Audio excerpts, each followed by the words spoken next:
What? Subscribe. We'll highlight all that. Don't you worry. I'm just But of saying, course, you gotta remind people. Subscribe right now. Subscribe.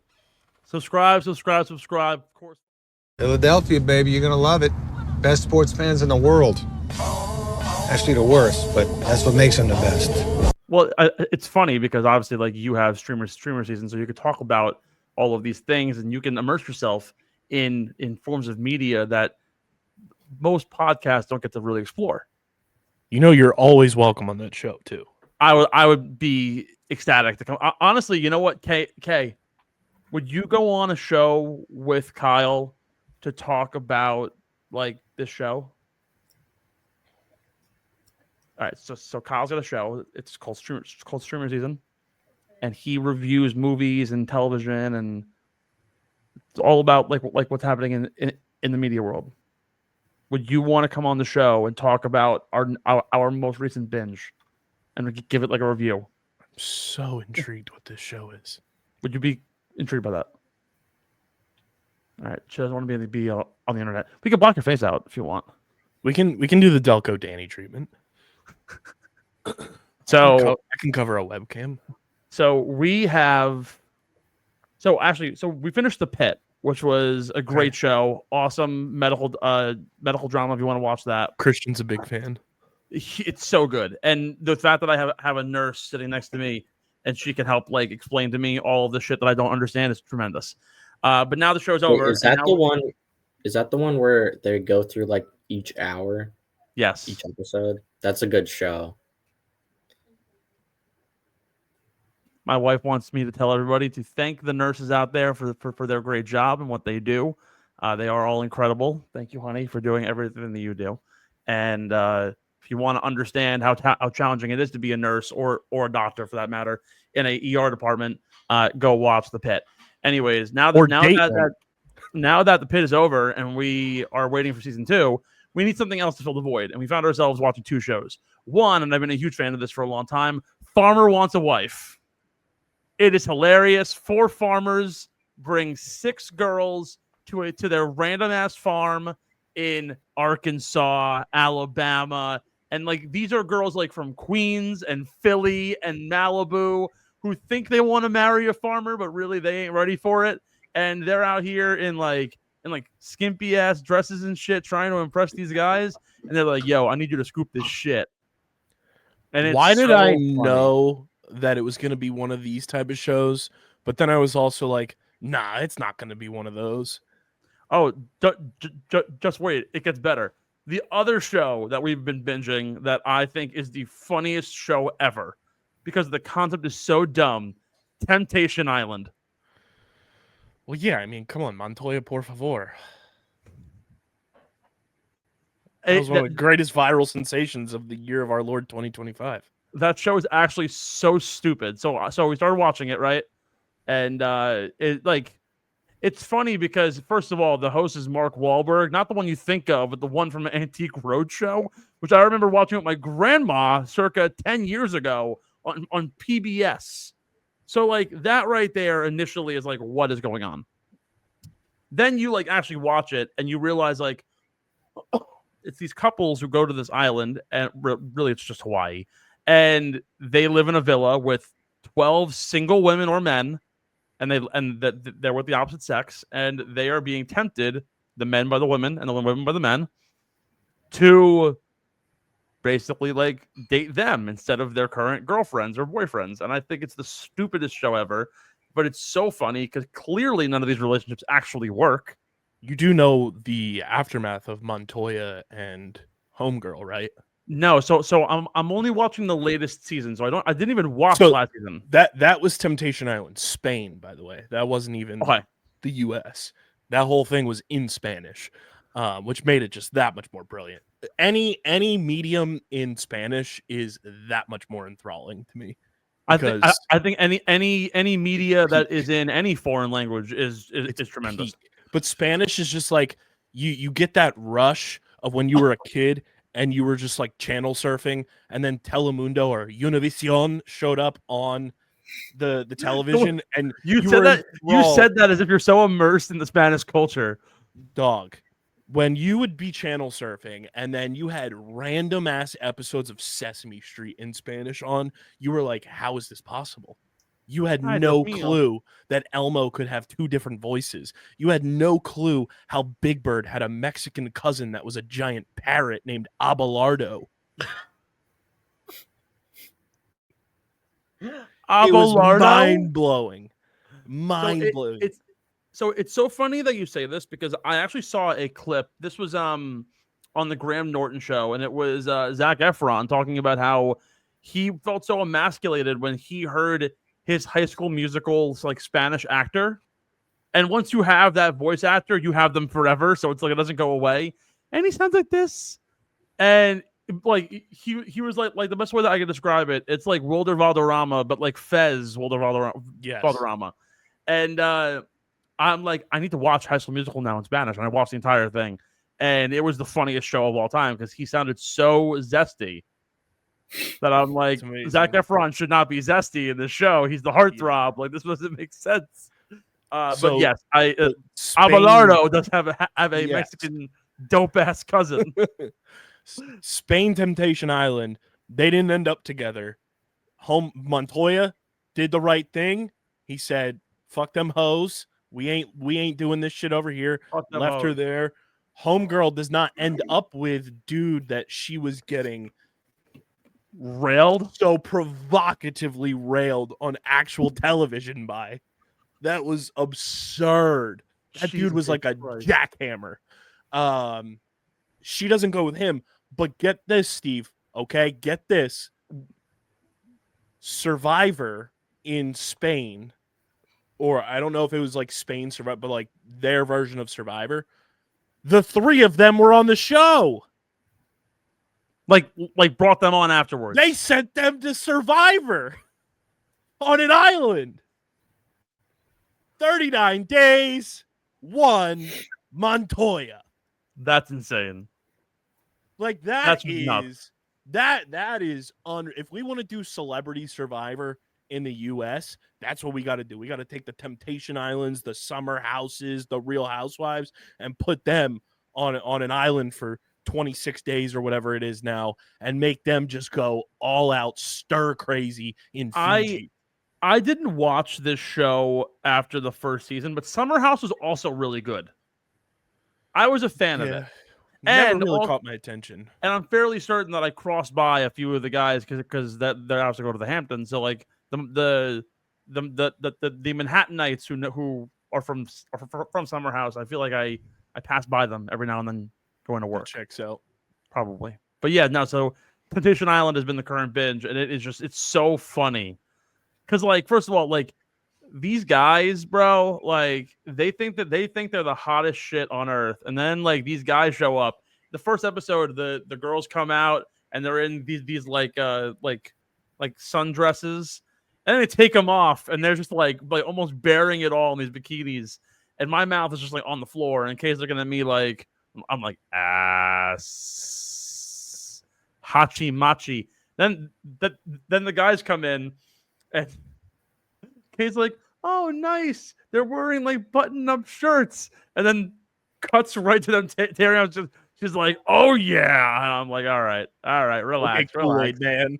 And all these guys look like fucking DK Metcalf on crack.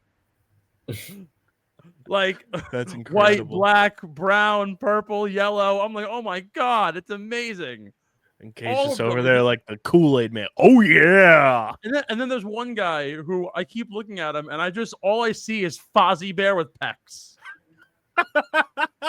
I don't know what it is. Now that's some Rule 34 shit that they tell you not to Google.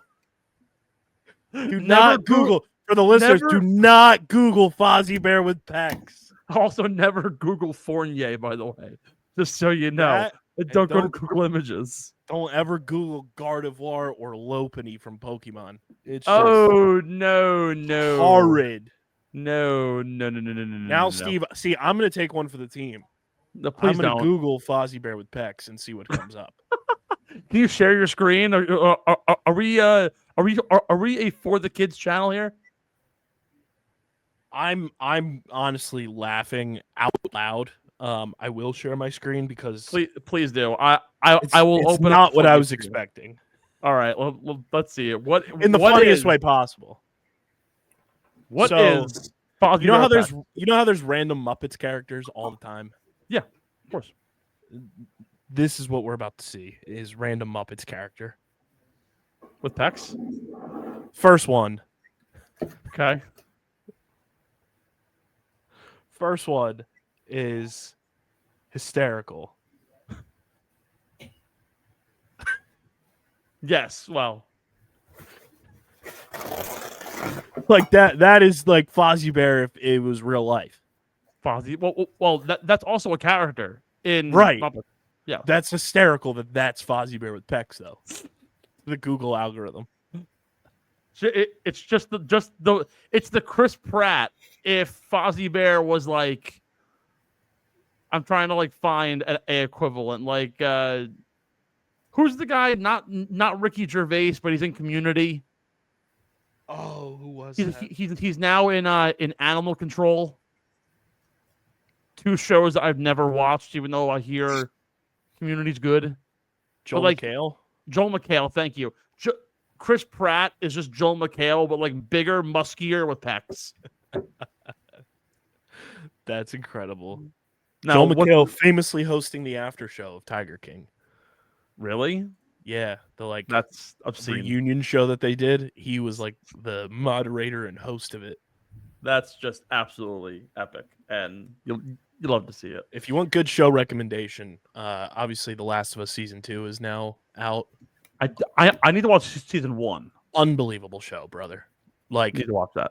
Our rating scale for season 1 is a 9.6 out of 10 across the board from everyone that reviewed it on the show.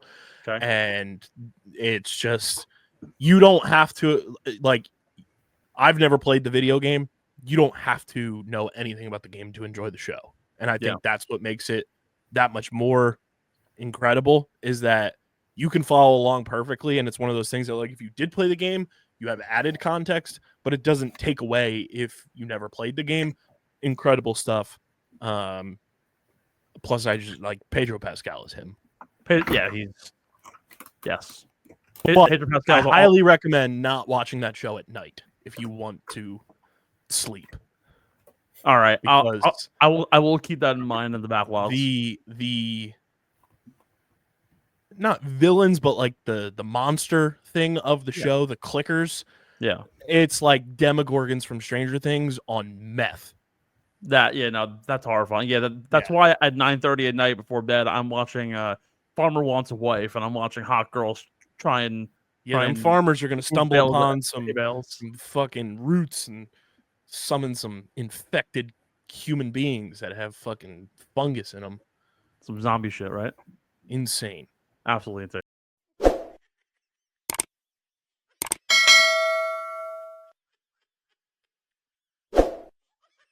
Get in the Hole is brought to you by PHI Apparel Company, our incredible merch partners. PHI Apparel Co. provides unique designs and high-quality clothing from t-shirts to hoodies for every golfer around. With their original designs for all, there's no doubt you'll stand out on the course, the driving range, or at the 19th hole. Go to phiapparel.co and use code UNDERGROUND at checkout for 10% off any order. That's code UNDERGROUND at phiapparel.co and grab exclusive Get in the Hole podcast merch and support your favorite golfers.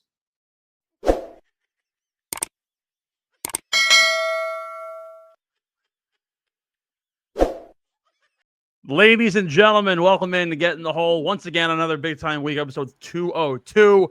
Kyle Bennett, Ethan Hogan, Steve McAvoy here live from the Underground on Apple Podcasts, Spotify, YouTube, and wherever you get your favorite podcasts. We're bringing you all the news, betting updates, analysis from across the golfing world, wherever it is, wherever it may be. We have it right here on Get in the Hole, proudly presented by our friends over at Devereux Golf. I got to tell you, dude, next week, Truist Championship, packages are coming, clothing is coming, and it's all thanks to Devereux, established in 2013. The culture is with the boys at Devereux. Let me tell you all about them. championing inclusivity, accessibility. Their mission is to create a community where everyone feels welcome and on and off the course, with innovative designs, bold storytelling, blending tradition with modernity to inspire a new generation of golfers. And Devereux is more than a brand. Like I said, it's a culture, it's a movement, and it is there to make golf a sport for all. And you can get your hands on some awesome Devereux apparel and gear, anywhere from golf towels to head covers, polos, sweaters, shorts, you name it, they got it. At DevereuxGolf.com, 15% off your first order when you use our link in the description and use code WELCOME15. Again, in the link in our description, 15% off your first order when you use code WELCOME15 at DevereuxGolf.com. KB, welcome in. How are you feeling? We got a big week.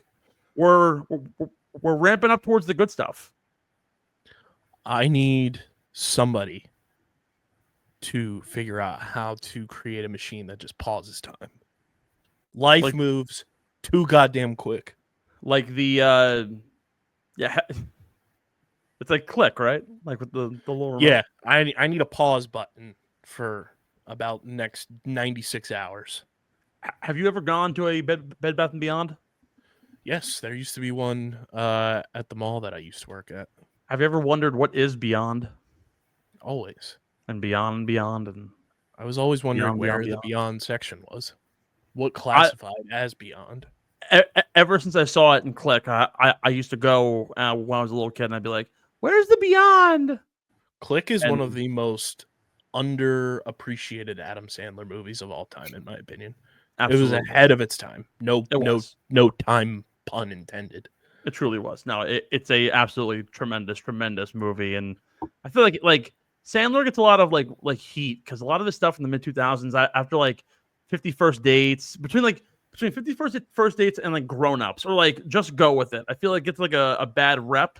Click, though, stands out amongst the rest. Also, Bedtime Stories, underrated movie. If you don't appreciate what Adam Sandler has done, I look down upon you as a human. The fact that man went from, stand up and SNL to then creating this movie empire where he just gets to pick a location and calls all of his friends and they say, "Hey, we're shooting a movie and we're going to make a shit ton of money from Netflix." That's the dream. He figured out the system, including the man who lives like 5 blocks down from my house growing up, Kevin James.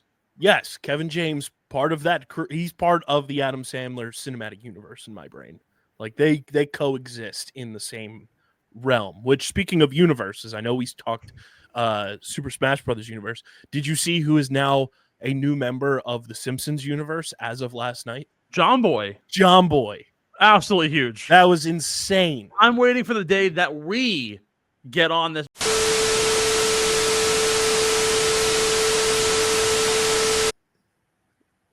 We're knocking on wood here. We're knocking on wood. I apologize if I'm bringing out the worst in us. Let's get into the content of the week, and we start off with a new segment. We don't really have shout outs this week. However, I do have one that I'm going to plug later on the show. But instead of our shout outs, I want to talk this or that. I'm going to give you 2 things that happened in the golf week this past week. You tell me what you thought was better and why. And we begin with the winners of the week. Joaquin Niemann, his 5th LIV win. He becomes only the 2nd player to have 5 wins on the LIV Tour, joining Brooks Koepka. Or the Zurich Classic champions getting their first PGA Tour win, Andrew Novak and Ben Griffin. Who had the better week? Kind of similar in my book. Like, Mickey, not much pomp and circumstance about either. No offense to either. Actually, I wouldn't go that far. There is some pomp and circumstance, but like, it's not like you're seeing it all over the place. Like, I don't know. It's good for them, but like, I don't know. It feels like it's even playing field almost. So, and I like Joaquin Niemann. Hey, I called it in my superlatives. That is true. He did call it. Is that technically a beer money win for Ethan? Well, we can jot Ethan now because I ate booty in beer money this week. It was a bad showing. I mean, like, yeah, you could say it's pretty even. I actually want to give both of these groups their flowers because someone tweeted it out. It was the first time we actually got a chance to see a live leaderboard that actually had like names on it. The live leaderboard ended up being Joaquin Niemann, Lucas Herbert, who then someone tweeted out that somebody from the PGA Tour, like a really good player, is just lives Lucas Herbert in PGA Tour blood. Bryson, John Rahm, Tyrrell Hatton, Cam Smith, Bubba, we actually had a top 10 that included all relevant PGA Tour players of the last 5 years, which is like kind of awesome. And then like you have the other guys sprinkled in. By the way, we have not mentioned enough with Rory's win at the Masters how it has the asterisk because Taylor Gooch wasn't in the field. We have not mentioned that man's name in months, maybe even years at this point. That's the last like relevant piece of information that we've heard from Taylor Gooch, and we just have not talked about it enough. I also want to say that's a good point. We will have to put that in the back of our minds when we are doing the inaugural Get in the Hall of Fame later this year. Yeah, we're gonna have to keep that in mind when it comes to putting in Rory's career Grand Slam. Yeah, you know, the voting here, dude, it's really challenging. I mean, it's rigorous. Actually, Taylor Gooch was not in the field for any of Rory's major wins. That's a big problem. Tisk, Rory. Come on, dude. Is Rory ducking Taylor Gooch? Is Taylor Gooch the new Riz King? I know where you're getting this from. Like the videos from Hoopify. If there's one person that I would shoot in the face instantly, it's Hoopify. That guy, first of all, parody. He never blinks. And he just stares like this. And it's always like, Livy done, just Riz Taylor Gooch Riz up Livy done? I want to fucking kill myself every time I see that kid. Is Taylor Gooch the Gooch God? I gotta like and subscribe for more. Andrew Novak and Ben Griffin's first win, though, actually is really important. There was a really good quote that they mentioned. I think Griffin did it on Dan on Golf with Dan Rappaport, and he said that in order to get benefits and the PGA Tour pension, you need to play 5 seasons on the PGA Tour, and you need to be able to, depending on how much you make, it's all variant on how many cuts you make.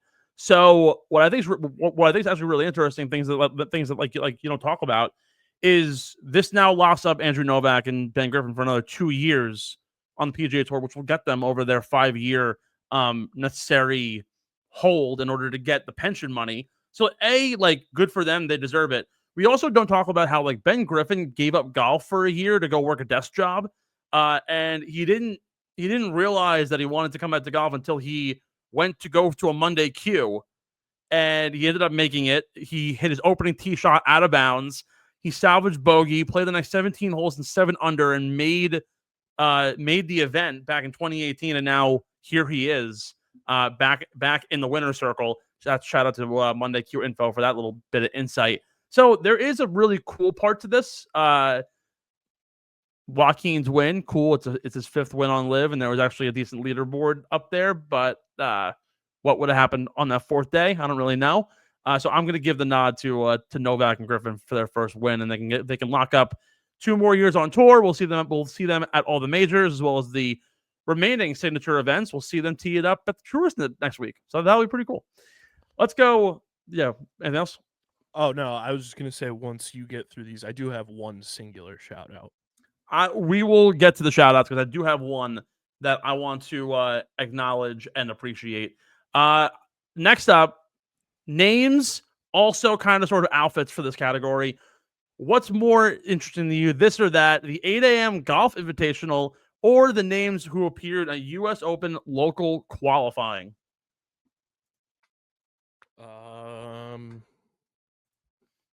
And if it helps you, I want to show you this image of what Jason Kelsey wore to the 8 a.m. Golf Invitational hosted by Justin Timberlake's company, 8 a.m. Golf, as I actively work to pull this up. See, that's how off my brain is, and it was like, cool, they have an invitational at 8 in the morning? No, it is not It isn't quite that. I was like, this sounds pretty standard. So this is a wildly blurry photo. I apologize because it comes straight from what appears on Google Images, but I will try my best to make it look as appropriate as possible when actually pulling it up. This is what Jason Kelce wore on the golf course. He's a beast. That is a sleeveless. He's just like me. Polo shirt. He's just like me for real. And Kelce, Travis Kelce sporting. Actually, here's a better image of what he was rocking out there. He and I are cut from the same cloth. It also makes total sense because you're both Philly guys. Travis was actually wearing the Sunday Red Tiger Woods 95 celebratory capsule, which is pretty cool. There you see Trav and JT getting all up in it. Yeah, that whatever the hell this fit is just phenomenal. Oh yeah, I did see the picture of Travis and Cheeto Santino. Yeah, so that was that the 8 a.m. that Cheeto had on was sick. Fucking sick. So what's more interesting, the Invitational and the fits you saw, or at U.S. Open local qualifying, we had some pretty interesting names. We had now letting you know this, you need a handicap of I think a 0.2 or better to go to U.S. Open local qualifying. That's a new rule now that they've deemed people ineligible because of losing fantasy football punishments. New York Rangers center JT Miller was in the field this week. Aaron Hicks, former MLB outfielder. Tony Romo, James Pio, who used to play for LIVGolf. He was the 2021 USM winner. Blades Brown, who we'll talk about him in a little bit. A high schooler named fucking Happy Gilmore.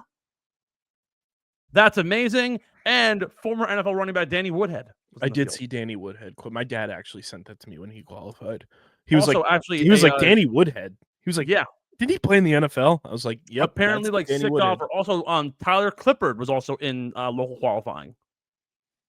Apparently, he's nasty at ball. OG glasses guy in baseball. Yeah, apparently he's nasty at ball. Also, a 14-year-old named Raymond Rebel shot a 69, buried to the second playoff hole at 14 years old to advance in local qualifying.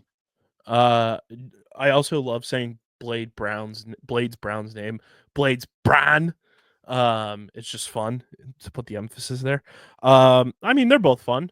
I like seeing celebrities in fun fits, and anything Jason Kelce can pull off, I then have the mental approach that I can pull it off.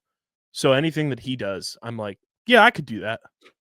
I now need to look up what did Jason Kelce wear to like that makes me feel like the Devereux sweater vest that I have coming, I could just wear that with no shirt underneath. Would you be looked down upon though? Oh, 1,000%. They'd be like, "Who the fuck is this guy?" I couldn't do it. I couldn't do it at the Truist, but in public, I'd consider it. So apparently, Jason Kelce wore what is considered a Fred Flintstone costume. That fucking rocks. Yabba fucking dabba doo, baby. Yeah, I have to look deeper into this and figure out what exactly he was wearing. But for now, we can jot it up to that.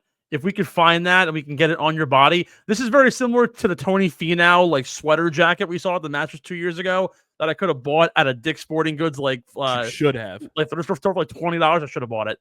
I regret not doing it. That he looked like a Neapolitan sandwich. It was kind of terrible.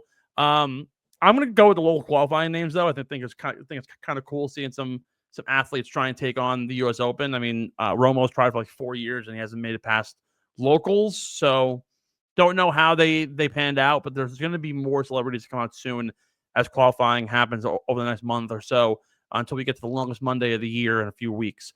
Final thing, this or that, Mao Saigo, Japan's 23-year-old golf phenom, winning the Chevron, the first of the women's majors of the year, or Marco Penge winning on the DP World Tour. Good for both of them. If you had fun, you won. Saigo won the first major of the year. It's her first career LPGA win. It's her fourth top 11 of the season and only 8 starts. She's like, and this all comes in a historic 5-way playoff. It's the largest playoff in major history on the LPGA tour. Penge is actually a really interesting story. 3 years ago, he battled a major knee injury and had surgery on it. He won the Challenger Tour 2 years ago on merit, and then was suspended for the first 2 months of this season for betting on golf. Since then, he's finished with 4 top 26 finishes and gets his first win on the DP World Tour. I'm going to go with Mao here. Much bigger win for the ladies. I can't support somebody who's gambling on their own sport, especially when you're betting in your own field. Was he gambling on himself, though? I think he was gambling on events that he was in, not on himself, though. See, I don't really have an issue with that. I only have an issue with it because you're in the field. Yeah, but like Pete Rose was betting on his teams to win games. Right. Which I don't think is a bad thing. You're trying to win games. If you're throwing games like Joe Jackson, different story. Right. What if he's tied for the lead and he bet on the guy he's tied for the lead with? Then he's going to throw the game. Okay, fair. That's the issue that I have. That. So that's where I stand. Quickly, I want to get to a couple of things. We are going to do our shout outs of the week. We can get to yours really quick. Shout out to our boys at Acorn Hills. Of course, changing clothing through conservation. For every $1 donated, the National Forest Foundation will donate a seedling to promote afforestation across our great land. You can check them out, acornhillsco.com. Use code GITH15. That's get in the hole 15 for 15% off your next order at acornhillsco.com. And be sure to look your best from the ground up as we enter the spring season. My only shout out goes to my GOAT, my ultimate GOAT. John Daly's birthday is today. May we all bless that man and hope he does not die of a heart attack soon, because I've never seen a man drink 20 Diet Cokes, 2 packs of cigarettes, and have McDonald's at 8 a.m. in the morning and still shoot under par in his 50s. Insane. Built different. He's literally built different. I actually have 2 because I just stumbled upon one and I need to get your take on it. I can't show this photo on screen because it is provocative. It will get the people going. Temptation Island? Pretty damn close. Steve, are you familiar with New York Giants round 7 pick 219 selection in this year's NFL draft, Thomas Fidone II? I am not, but I know he's a tight end. He is or a linebacker. Something from Nebraska? From Nebraska, yes. Hell yeah. I have a general idea. He's a big tattoo guy. He has tattooed himself as well. There is a photo from May 19th, 2024 that my good pal Ethan at Ethan GSN, who founded Gotham Sports Network, friend of the program, posted a screenshot of said tattoo. It is it's a man waited 12 years for this ... Hashtag Dino Dong. It is exactly what you think it is. Is it a dinosaur with a third leg? No, it is a third leg dinosaur where it's got the hind legs of a dinosaur and the torso is a penis. And above the head of said penis, it says "RAR" written out with dripping letters. I'm so thrown. Hashtag Dino Dong. My other shout out, and we'll definitely be talking about this on Top Bins this week. Congratulations to Liverpool winning the Premier League title. I genuinely think one of the coolest sports moments I've ever seen across all sports happened as I was watching Liverpool celebrate their championship over the weekend. Going back to last May when Jurgen Klopp is having his farewell send-off and everything, and he starts singing Arne Slot's name on the pitch, to then Arne Slot returning the favor this weekend and singing Jurgen Klopp's name, that genuinely gave... Anytime I see the video, I have to watch it. I get chills. It is the coolest thing ever. Like, that genuinely might be one of the top 10 sports moments I've ever witnessed. Yeah, no, I got goosebumps watching it over. It was something else. You know, it's I love when game respects game, and I know obviously like Jurgen Klopp didn't leave Liverpool on a sour note. There's a lot of Right. There's a lot of love there. The fact that you give as much love because he didn't win the Prem since 2019, 2020. Mm-hmm. To be able to be like, oh wow, like I could have had it this year, but to be so appreciative of Arne Slot, and then for him to be like, you know what, like you're the reason why we are this good, and I need to show you as much love as you showed me. That really shows the love and respect from not only just the coaches and the players, but the franchise itself, right? Mm-hmm. Like the club. I was telling my friends this. Some of them are Jets fans, also Liverpool fans. This is what your franchise should aspire to be. Mm-hmm. Then you look at like the Jets, and it's just turmoil constantly.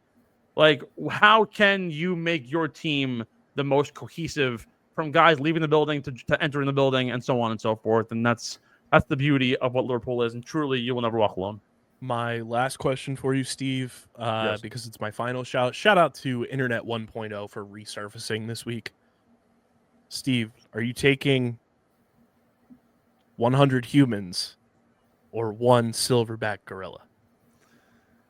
Have you seen this debate online? Yeah. All right. So I love this shit because this is why the internet exists. So you need to kill them. So it's basically hand-to-hand combat, no weapons, taking them on. 100 humans versus one gorilla. Who wins? I mean, I'm not beating up all 100 people, and eventually I will die. I would rather die faster with the gorilla than I would with the humans. Well, no, it's the 100 humans going head-to-head with. Oh, the I'm gorilla. sorry. Like they're battling. Like who wins? All right. The 100 humans or the silverback gorilla? It's the gorilla, hands down. 100%. We are hashtag Team Gorilla over here. It is the same debate. All right. So I'm gonna put my entire fraternity on blast. Shout out Beta Theta Pi Quinnipiac. So what we used to have interviews with all of the potential new members that would come in, and we would ask very serious questions, but then we'd always like have some more like lighthearted questions to ask, trying to like break the ice. And one of them that we used to always do is who would win in a fight, a million lions or the sun? And there was always the one, like everyone knows the answer is the sun, but we had the one guy. Basically, the way it would work is two guys are sitting at the table face to face with the potential member, and there's one guy sitting in the corner of the room, and he's sitting in the corner, not very far away. But when that question gets asked, and the kid goes the sun, it's the first words out of his mouth. He goes, "But what if the lions were to attack at night?" And the kid's like, "What?" And he goes, "What if the lions attacked at night?" And he goes, "Well, the sun's still out." And he goes, No. The sun is sleeping. And the heart of a million lions is just so strong that it would have to kill the sun, right? And then they always go back and they change their answer. And then he would get up and he'd bang his hands on the table and be like, "Idiot, it's the sun!" And the kid would get freaked the fuck out. This is why the internet exists, and this is why I will never fully lose hope in humanity, is because one of these fun debates will make its way to the internet. It'll hit Facebook about 6 weeks from now, but it truly brings my heart joy when like 2012 internet makes its way back into our lives again, and it's the fun shit that just keeps me going. So you and I are also like old enough for this, and I feel like Ethan's a little bit like behind in the game. Did you see Black and Blue or White and Gold? I saw both. All right, I saw Black and Blue. I saw both. You saw Gold? Really? I have never once in my entire life seen Yellow or Gold. Yeah, I've seen both. Never. It's truly a mental thing too, I think, because sometimes I would initially see Black and Blue and then it would switch immediately, or I would see Gold and White and then I'd be like, "Is it Gold and White?" And I would like squint and I'd be looking and then it would change. I think it's all just like mental perception with that shit. It's all perspective. Is it Yanny or Laurel? I was gonna bring that one up next. It's both because Because if you hear yourself thinking about it, then that's what the answer is. Ethan, do you have any clue what we're talking about? Not at all. No. There you go. So lost. I think I've heard of That's what we should I've have. heard of the blue and red, or like the blue and black thing. We should come up with our own things. We have a content segment for Ethan where we Ethan do this at the Truist. We explain things to Ethan that he was too young to understand. When Y2K. We should have Ethan do the one man or the one gorilla versus 100 humans. Yo, at the Truist. All right, but actually though, like real question, because this is a question that I had with a friend of mine. Every single person in the world has one number 2 Ticonderoga pencil. How many people will it take to kill that silverback gorilla? Would you even be Everybody able to had one pencil. skin? You can't sharpen it. Once it breaks, that's it. A million? I still might be 2? Team Gorilla. We might be Kingdom of the Planet of the Apes by the time that's done. Great movie.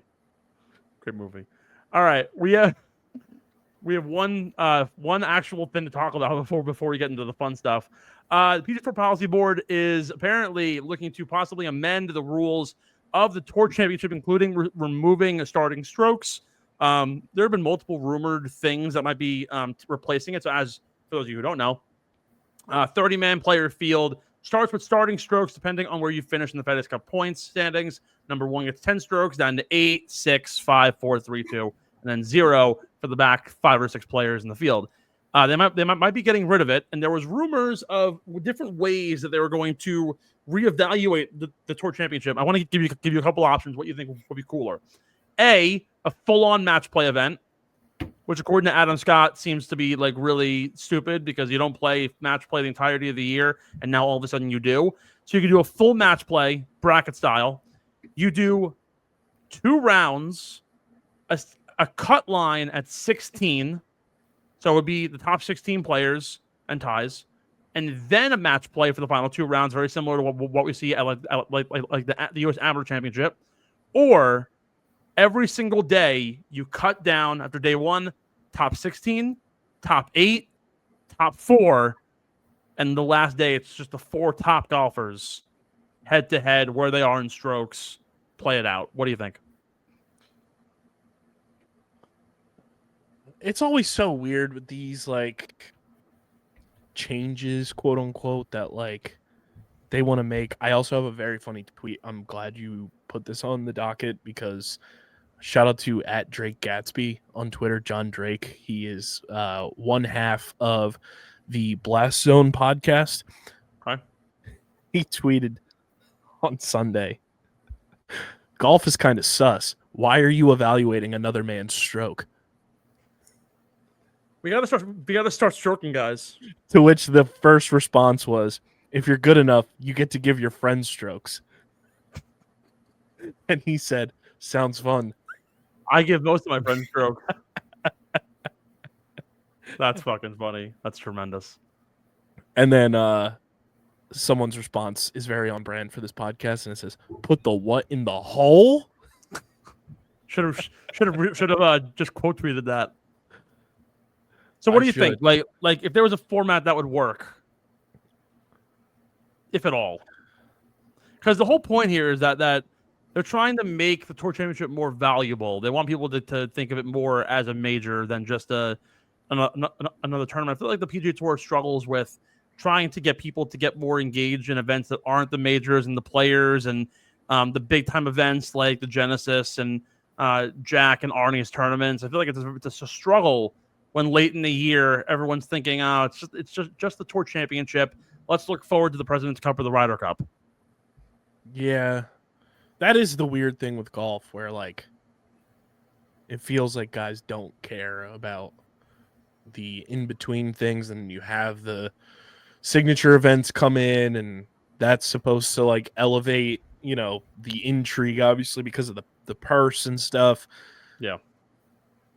It is one of those things where it's like because if you know me, I'm very progressive in terms of just like make shit fun. Like it's sports at the end of the day that we're talking about on a lot of, platforms and like a lot of the shows that we do here in particular, and like I'm all for like the things we're covering, they're kids games. Like make them fun, make them entertaining, and I think whatever is going to be, you have to find the happy medium of the competitive nature of the sport for the people who are obviously competing, and you also have to find the entertainment value for the viewer and the people who are on site for whatever sport it may be, in this case golf. Yeah, you have to find a way to perfectly blend that where the funification, if you will, doesn't take away from the competitive nature, and then the competitive nature also in a sport like golf doesn't make it, for lack of a better term, boring for the viewer. I have a crazy idea. Top 30 players you just play through, but depending on where you finish from 1 through 30, you get a playing partner to join you for the entirety of the tournament, and they go in order from the categories. The worst player in the FedEx Cup standings gets paired with the number 1 player, and you work your way down. So the 30th man in the field is going to have someone who's like just barely missed the Tour Championship. It's a very stupid concept. It would never happen. But I mean, I don't hate it, but it does feel like something that would have to be like, it's gimmicky, tested almost, like in I think the far less stakes situation. I think the most effective way to go about it would be to do a 2-round cut and then do match play for the final days, or possibly even go just top 8 players, or if you want to do that, match play for the final 4 guys. So after day 1, you cut down to 16. Day 2, cut down to 8. Day 3, cut down to 4. And then you do a 1v1 match play 2 times over. And so you're playing 36 holes on Sunday, but you don't have to necessarily play 36 holes, considering matches will end sooner or later than others, depending on how play goes. I think like the U.S. Amateur is so exciting because of that, because you have the ability to have these like crazy drama and people following just 2 groups on the course because it's late in the day. It kind of adds to the allure. I think that would probably be, in my opinion, the coolest way to go about it. And I know when Ben was here, like we talk about that often. We used to talk about how the possibilities are there to go match play, and there's like, how do you elevate this event and make it cooler? And I think Adam Scott saying that making it match play isn't right because they don't play match play all year, but like that's what makes golf more interesting. We want to see matches. That's why the Ryder Cup is so interesting. So that's where I stand on that. It is one of those things that like I think, not that the Ryder Cup needs like more intrigue, but I feel like it would get more people like in a mode for it because it is match play. If you had some sort of like match play segment of the schedule. Yeah. Occur. Well, they used to with the Dell match play, and then they got rid of it a couple of years ago, which I always thought was dumb because it happened right around March Madness. Guys liked it. They used to play in Austin. That would like there was a lore around it. I feel like now they've just kind of like taken it away. I would love to see more match play throughout the year, even like the Zurich, right? Like 2-on-2 match play. That's what it should be. But that's to be seen, my friend. KB, final segment before we break off to an interview. Folks, if you're still watching, do not go anywhere.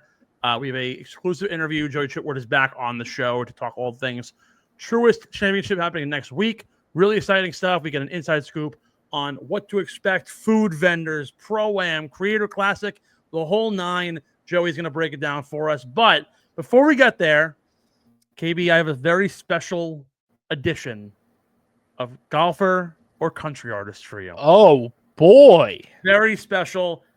This one's a little bit different. Now, you and I have been on this for a long time. We've been talking about it. This week, maybe one of the most underrated things happening this week in the golf world, the Grass League starts. Yes.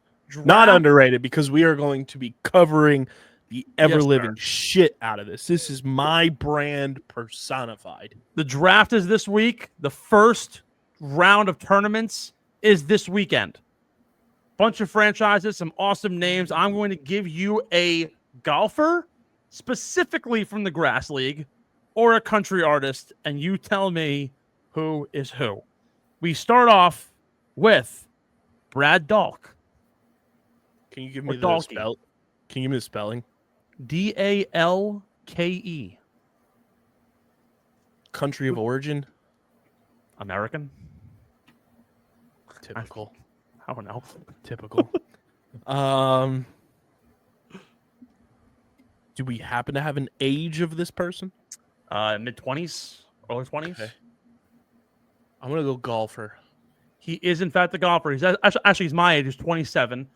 He's actually one of the members of Good, and he is playing in the Grass League for the Dallas Horsemen, also owned by the Good team. He was a 2017 national champion at the University of Oklahoma.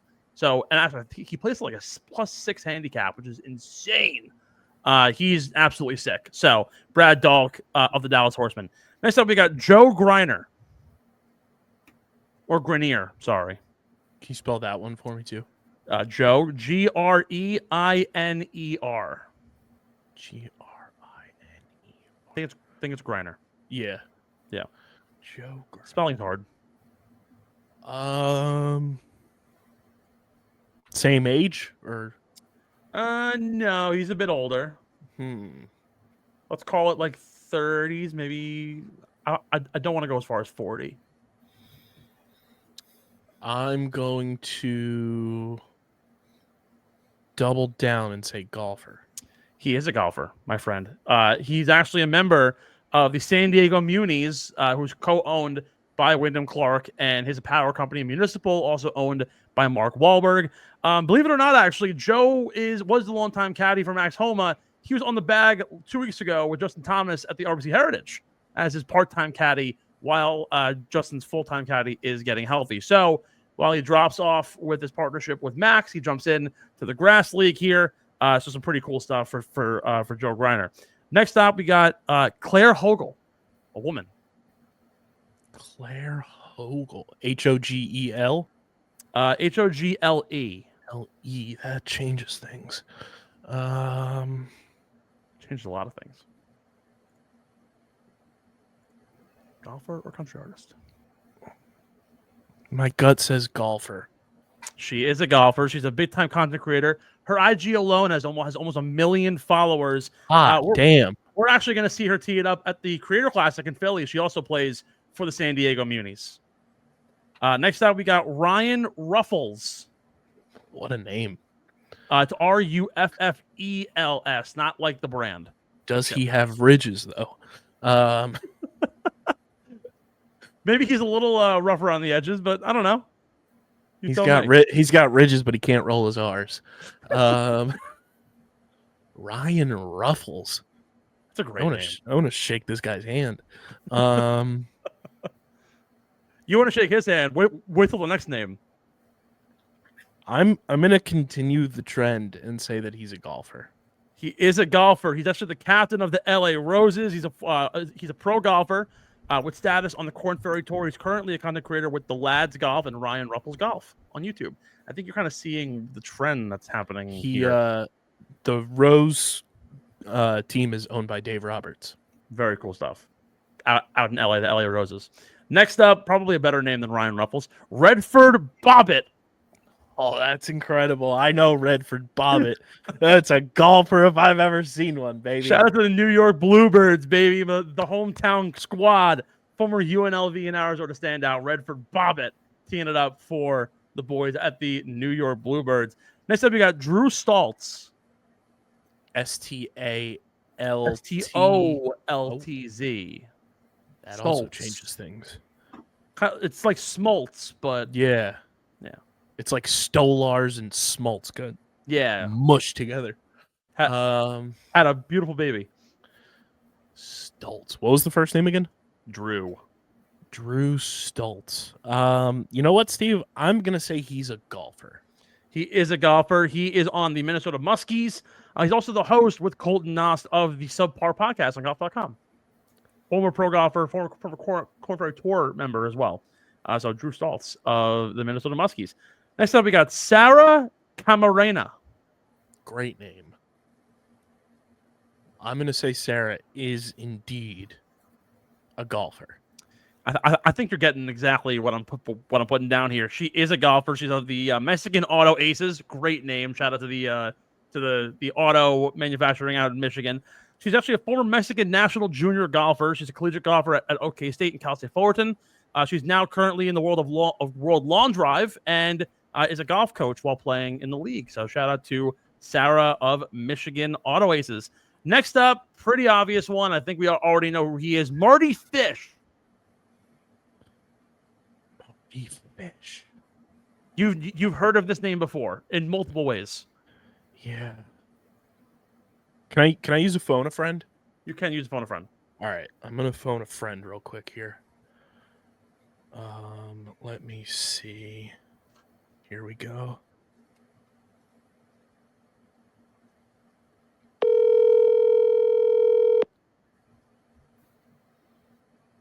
Hello? Hey, Steve. I'm on Golfer or Country Artist Part 3. I don't need your help, but I just want to let you know that I'm going to select Marty Fish to be a golfer. I think it's a pretty good choice. Sweet. I think I just won Who Wants to Be a Millionaire. You might have. Your prize is absolutely nothing. Marty Fish is a country artist. I'm kidding, actually. No, Marty Fish is a 43-year-old former tennis player who actually made the quarterfinal in all four majors. I believe he even made the 2004 Olympic Games final, but lost. Marty Fish is absolutely nasty. He was at one point the number 14th ranked tennis player in the world, and now he's a scratch golfer. So look at that shit. Marty freaking Fish, man. The homeboy is a member of the Hollywood Hitters. Makes total sense out in Hollywood. Next up, we got Jim Knoss. There's a K in that name, Knous. Ooh. Or it's Knost. I don't know how to say this. He's Canadian, so I could be wrong. Also, did you get my reference on me doing the phone a friend and the way I went about that? Of course. What is it, a cash cab? Well, no. Do you remember on Who Wants to Be a Millionaire, the guy who did the phone a friend? Yes. And was like, I don't need your help. I know the answer. I'm just calling to let you know I just won $1 million. That's crazy. Also, he's not Canadian. He plays for the Canadian team. I just gave it away for you. Yeah, he's gonna be a golfer. Yeah, he is. He plays for the Canada Hat Tricks. He's a 2019 to 2022 PGA Tour member. He's actually now an engineer for Ping Golf, believe it or not. So Jim Knoss playing for the Canadian Hat Tricks. Dan Buckner. We have two more to go. We're on number 10, by the way. I'm not going to buck the trend. I'm going to say he's a golfer. He is, in fact. He's actually the number 1 ranked player in the Grass League. He plays for the Tampa Swamp Dogs, which is a great name. It almost makes perfect sense for if you're going to pick up a team. You got the Whip Snakes, and now you got the Water Dogs, and now you got the Swamp Dogs. Kind of like it all just adds up perfectly for you as a last guy turned golfer. He played D1 golf at UC Santa Barbara. He was a member of the PGA Tour Canada and KFT from 1999 to 2015. Number 1 player in the Grass League. Lucky number 11, and our last choice of the day, Willow Avalon. Willow Avalon. No relation to Willow Smith and whipping her hair back and forth. I'm gonna say golfer. Final answer. You're wrong. This is actually a country artist. Her debut album, Southern Belle, Raised in Hell, dropped January 2025 with singles including Tequila or Whiskey and Home Record. That's actually a really good album. I've listened to it recently. So Willow Avalon. Come on, dude. I gave you 10 golfers in a row. I thought we were just doing 11. A full-blown Grass League promo. No. Don't think of me to be that smart. Actually, it was Ethan's idea to do that 11th choice. So if you're going to blame anybody, you could blame the kid in the box in the corner. Ethan, I love you. That's how it always goes. That was Golfer Country Artist. Shout out to the Grass League. Really excited to see what they get to do. Again, lots of really cool ownership groups. Wyndham Clark, Dave Roberts, Garrett Clark, just to name a few. The guys over at Good. And honestly, if this goes off really well, a lot of content creators are getting into the game. Also, Michael Block is in the league too, by the way, with the Dallas Horse Party. The Block Party is starting big time. I know a lot of content creators out in the Arizona area who are like covering this stuff, and I would love to have the opportunity to go see it. Actually, they have their first event is this weekend. They have Quinn What's his name? Quinn XCII. Is that a number? Oh, Quinn 92. Thank you, Quinn 92. God, I can't. I've seen him. And Bryce Vine performing. Bryce Vine is so good. I love that man. He performed after the lone Cincinnati Reds game I've ever been to. I would love to, like, what I would do this weekend to go fly to Arizona. Actually, I have the weekend off. I told Kay, I'm like, we should go somewhere for the weekend. Let's go to Scottsdale, Arizona. Let's go to the Grass League. That would be absolutely sick. So I would love that. Folks, we're going to take a short break. Don't go anywhere. We got Joie Chitwood on the other side breaking down all things Truist Championship next week. Philadelphia Cricket Club at Wissahickon. I'm so freaking hyped. He's so freaking hyped. Don't go anywhere. Joie Chitwood coming up right now. What's a little fade away? Just a little fade away to the interview.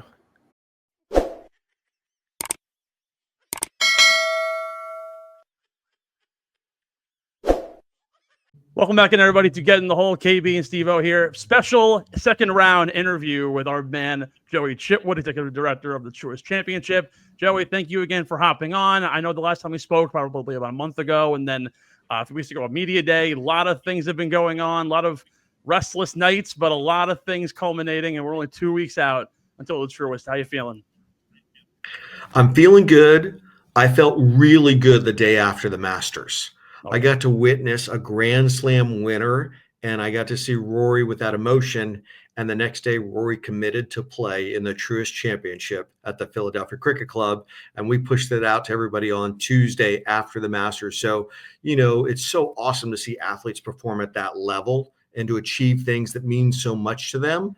And now we're going to have him in Philly, along with some other great PGA Tour players, Wyndham Clark, Keegan Bradley, Justin Thomas, who just won the RBC. So we're going to have a phenomenal field, but really highlighted by the Grand Slam winner, Rory McIlroy. So if there was a big development from Media Day to now, it's that one. There's all sorts of other great things that we're doing, but timing couldn't be better with Rory putting on that show. I was telling somebody this the other day. I think this is why we enjoy sports, right? To see athletes do things that we could never do, or maybe we could do them in our dreams, right? And to see him do that on the grandest of stages in a playoff and hit the ball on 18 to 3 feet and sink that putt. So excited. Hopefully he puts on a show for all of our great fans here in Philadelphia. And, he is the defending champ. So even though it's here instead of Charlotte, so who knows? We'll see what happens, but really excited that he's in the field. Yeah, there's a ton of developments within the tournament itself that we'll get into, but it's a great start off here to just discuss the players in the field, right? I was talking to Kyle actually just yesterday, recording our other show, and I kind of had this epiphany where last year there was, I think, like 18 first-time winners on tour, so a very young core of players. Well, of course, you had the big names. You still had a sprinkling of some new up-and-coming names in the PGA Tour ranks playing in signature field events. And now here we are. It kind of seems like the opposite. We've had a ton of veteran winners, Hideki Matsuyama, Sepp Straka. Now Rory's on a 3-win pace right now. Ludvig, of course, the next big name in golf's got to win. To have a field that, and we mentioned this a month ago, how while it's a signature event, it still gives that like major kind of vibe, and only adds to the allure of it because of the field, and it's only getting better and stronger as these guys win. If they weren't in the field already, now they're eligible. Now, how is this building? Have you heard from players? Have they taken any scouting trips? I know the Zurich is this week. Odds are some guys who aren't taking part might be on some scouting trips to see how things are. What's the word? So the schedule's really tough for them. So it's tough for them to do scouting trips. It really is. What'll happen is they'll really double down on those practice days. Mm-hmm. And right now we anticipate it won't be open to the public, but we'll actually open the course on Sunday of Advance Week, because they're going to show up, and we'll open at noon just for them to come in and start to get around in, get on the range, really understand the greens. The greens are what they'll really focus on. But, looking at the list with Patrick Cantlay, Xander Schauffele, Sahith Theegala, Keegan Bradley, the captain of the Ryder Cup. So you've got these established guys, but Sahith Theegala is a pretty young guy when you look at really his experiences, and Akshay Bhatia. How about Will Zalatoris? So you're going to have a nice mix, and they do this swing 10 next 5. There's an opportunity for the guys who play well at Punta Cana, at Zurich, and at the CJ Cup to make our field. So the top 5 performers over those 3 events actually make the signature event. So there's some ways for guys who didn't qualify before to get in. They also have another ranking, the Aon Top 10, where it's really from the start of the season to now, and the top 10 in that ranking get in. So guys who played really well this year who didn't already make the field, and then guys who played well in the last 3 events to make the field. So a lot of levers to pull. We'll see some first-time winners. I think Joe Highsmith, right? First-time winner on the tour this year. He'll be in the field. So you're going to have the accomplished veterans, the pros, the guys who are always on those Ryder Cup, President's Cup teams, but you're going to have the other guys who've been hot lately and are putting on a show for everybody. And it is fun to see the balance. I do like the fact that this course really isn't in rotation. So you could say all bets are off.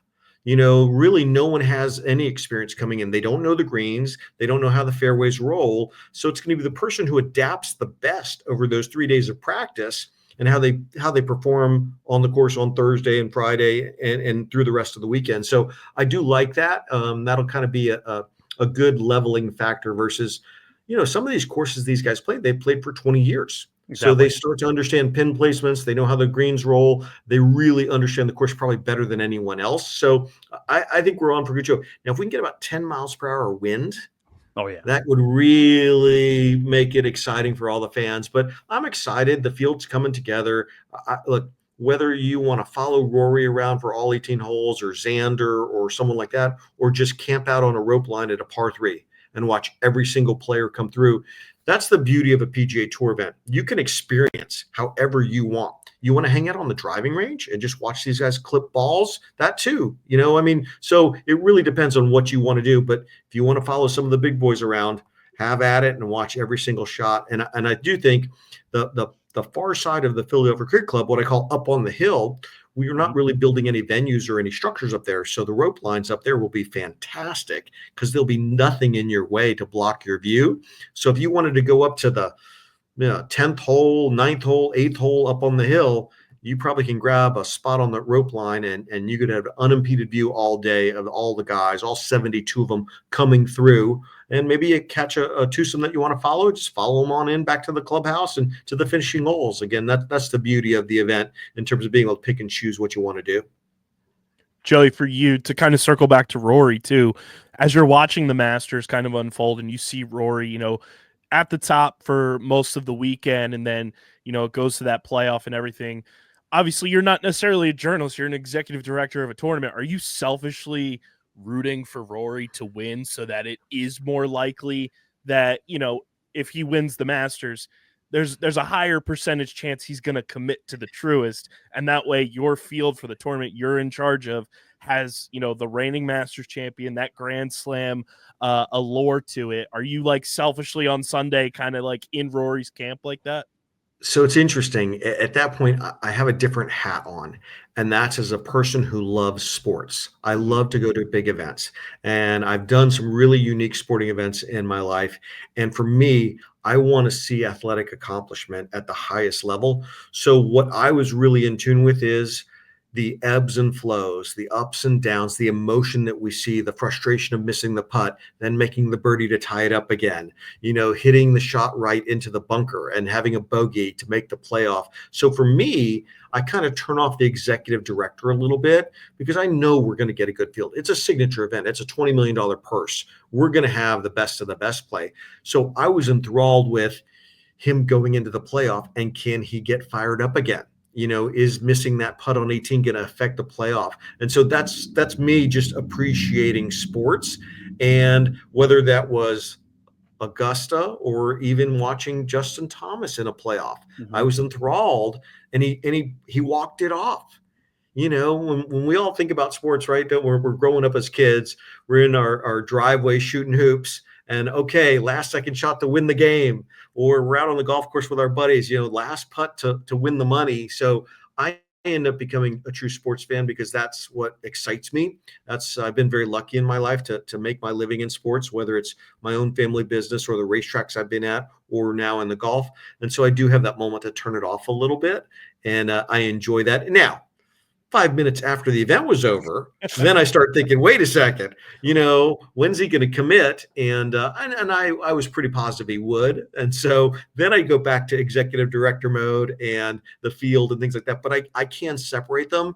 And I'm glad I can, because I really wouldn't want to be watching that final round and be thinking about our event. I want to enjoy it at that point, because that's why I'm in sports in the first place. I enjoyed it so much to have, to be part of setting the theater for these great athletes to put on a show. That's the exciting part for me.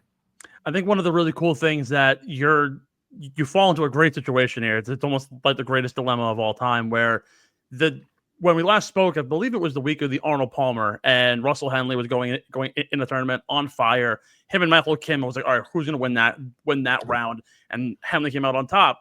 You fast forward a week or two later, Rory wins the Players. Then Min-Woo Lee gets a first win. Then Viktor Hovland finally comes back and figures out his game. Justin Thomas now gets a win. Brian Harman wins. It's like everybody is getting into the mode. It's the middle of the year now. Everyone's getting into major season. The Masters is beyond us, and it's only getting better. And the field truly does look like it's not just when last year it was Scotty Scheffler or nothing.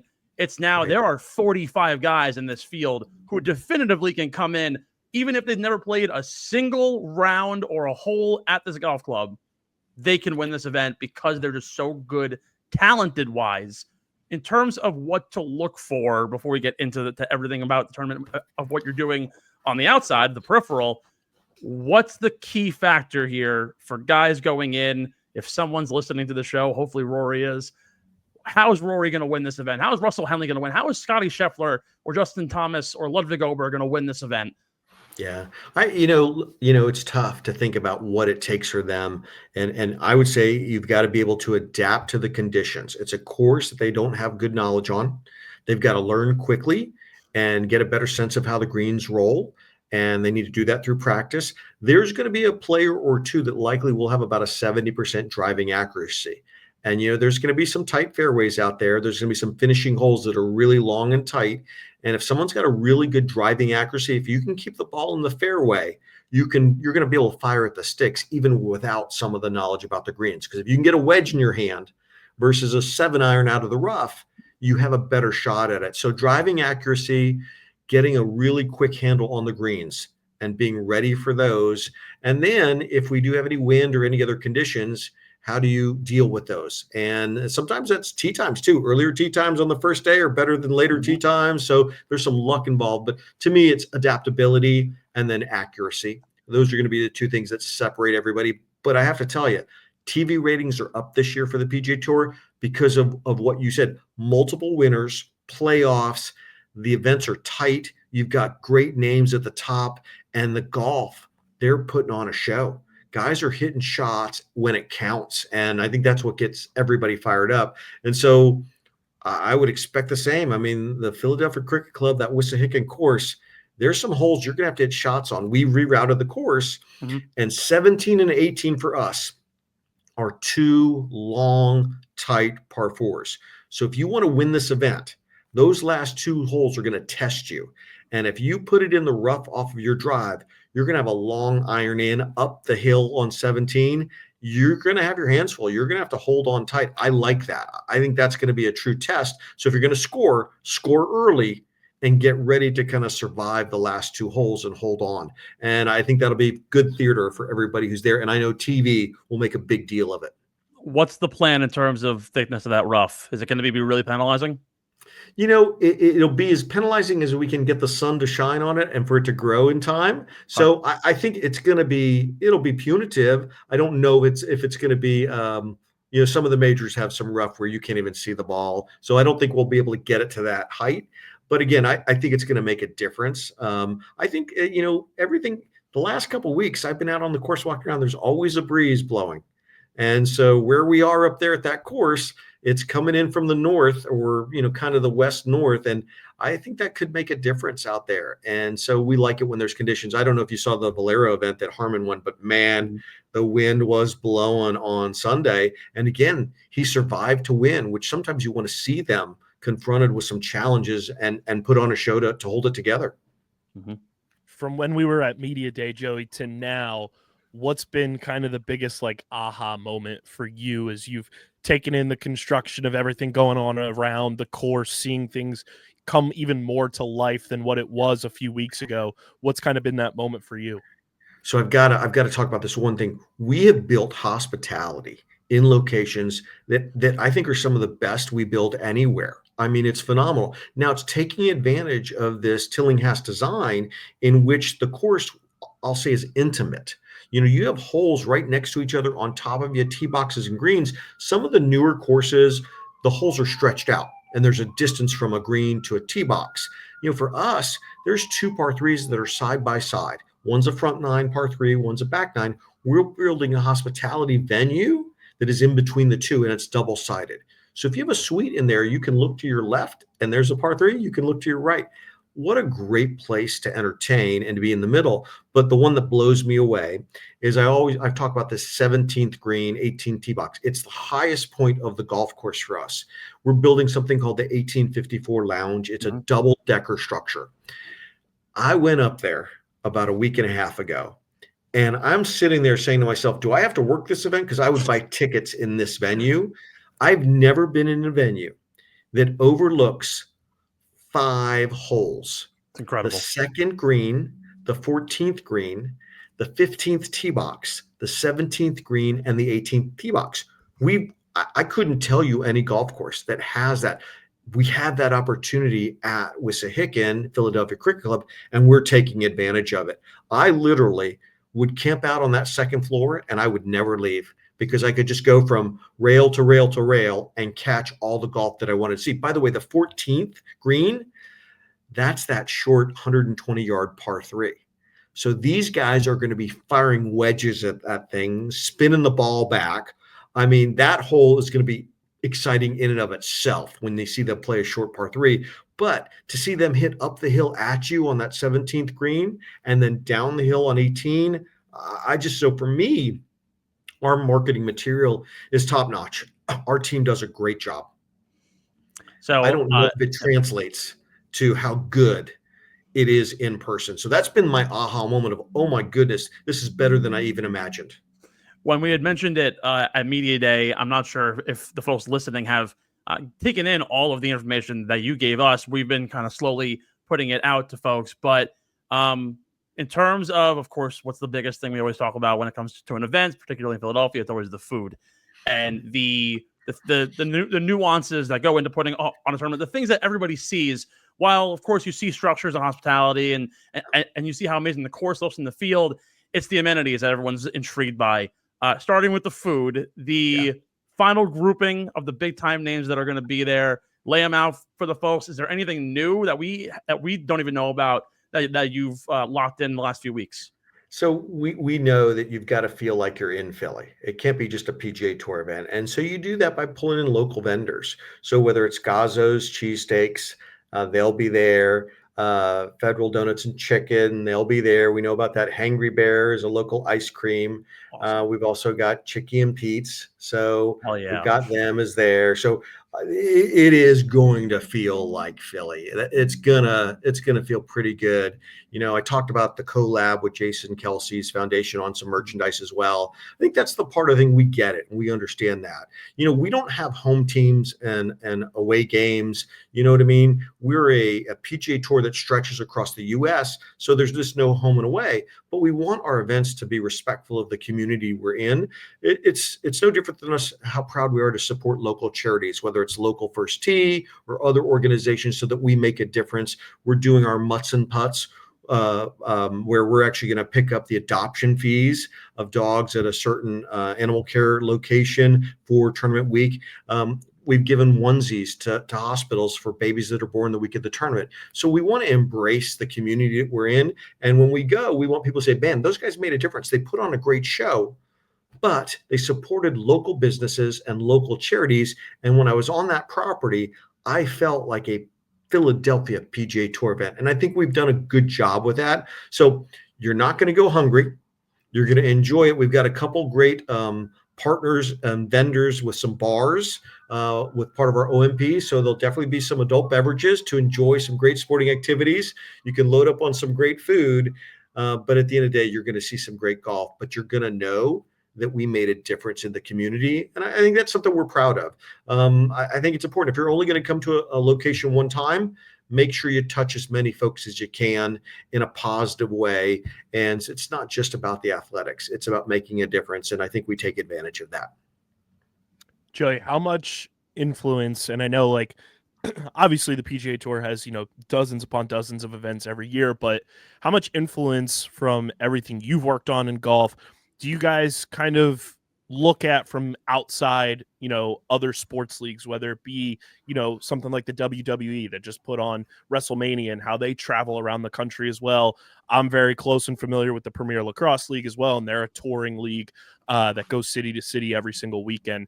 How much do you guys kind of use that as a little bit of just, for your homework to prepare for an event and seeing how other leagues and other sports kind of prepare for that travel and that build up to be in a specific location and make it that intimate feeling for that city? Sure. It's a great question. It's interesting because, golf for us, it's a temporary city that we built. I mean, we're building things from scratch. When you think about it, we don't have any bricks and mortar. So when a WrestleMania goes into a big stadium or a venue, right, they've already got the bricks and mortar. They've got the seats. They've got that. And so we're kind of at a little bit challenge more so because we don't have permanent venues or permanent facilities, but that allows us each year to maybe innovate in ways that others might not do, because others might be stuck in that brick and mortar world where you can't just take down that grandstand and do something else. If we're going to another location and we found a certain hospitality venue that worked really well at the cricket club, oh my gosh, people loved the way we built that venue. Let's build that venue at another property as well. And so maybe we go to another place, hey, that venue did not perform well. Fans didn't like it. What we thought made sense. Well, guess what?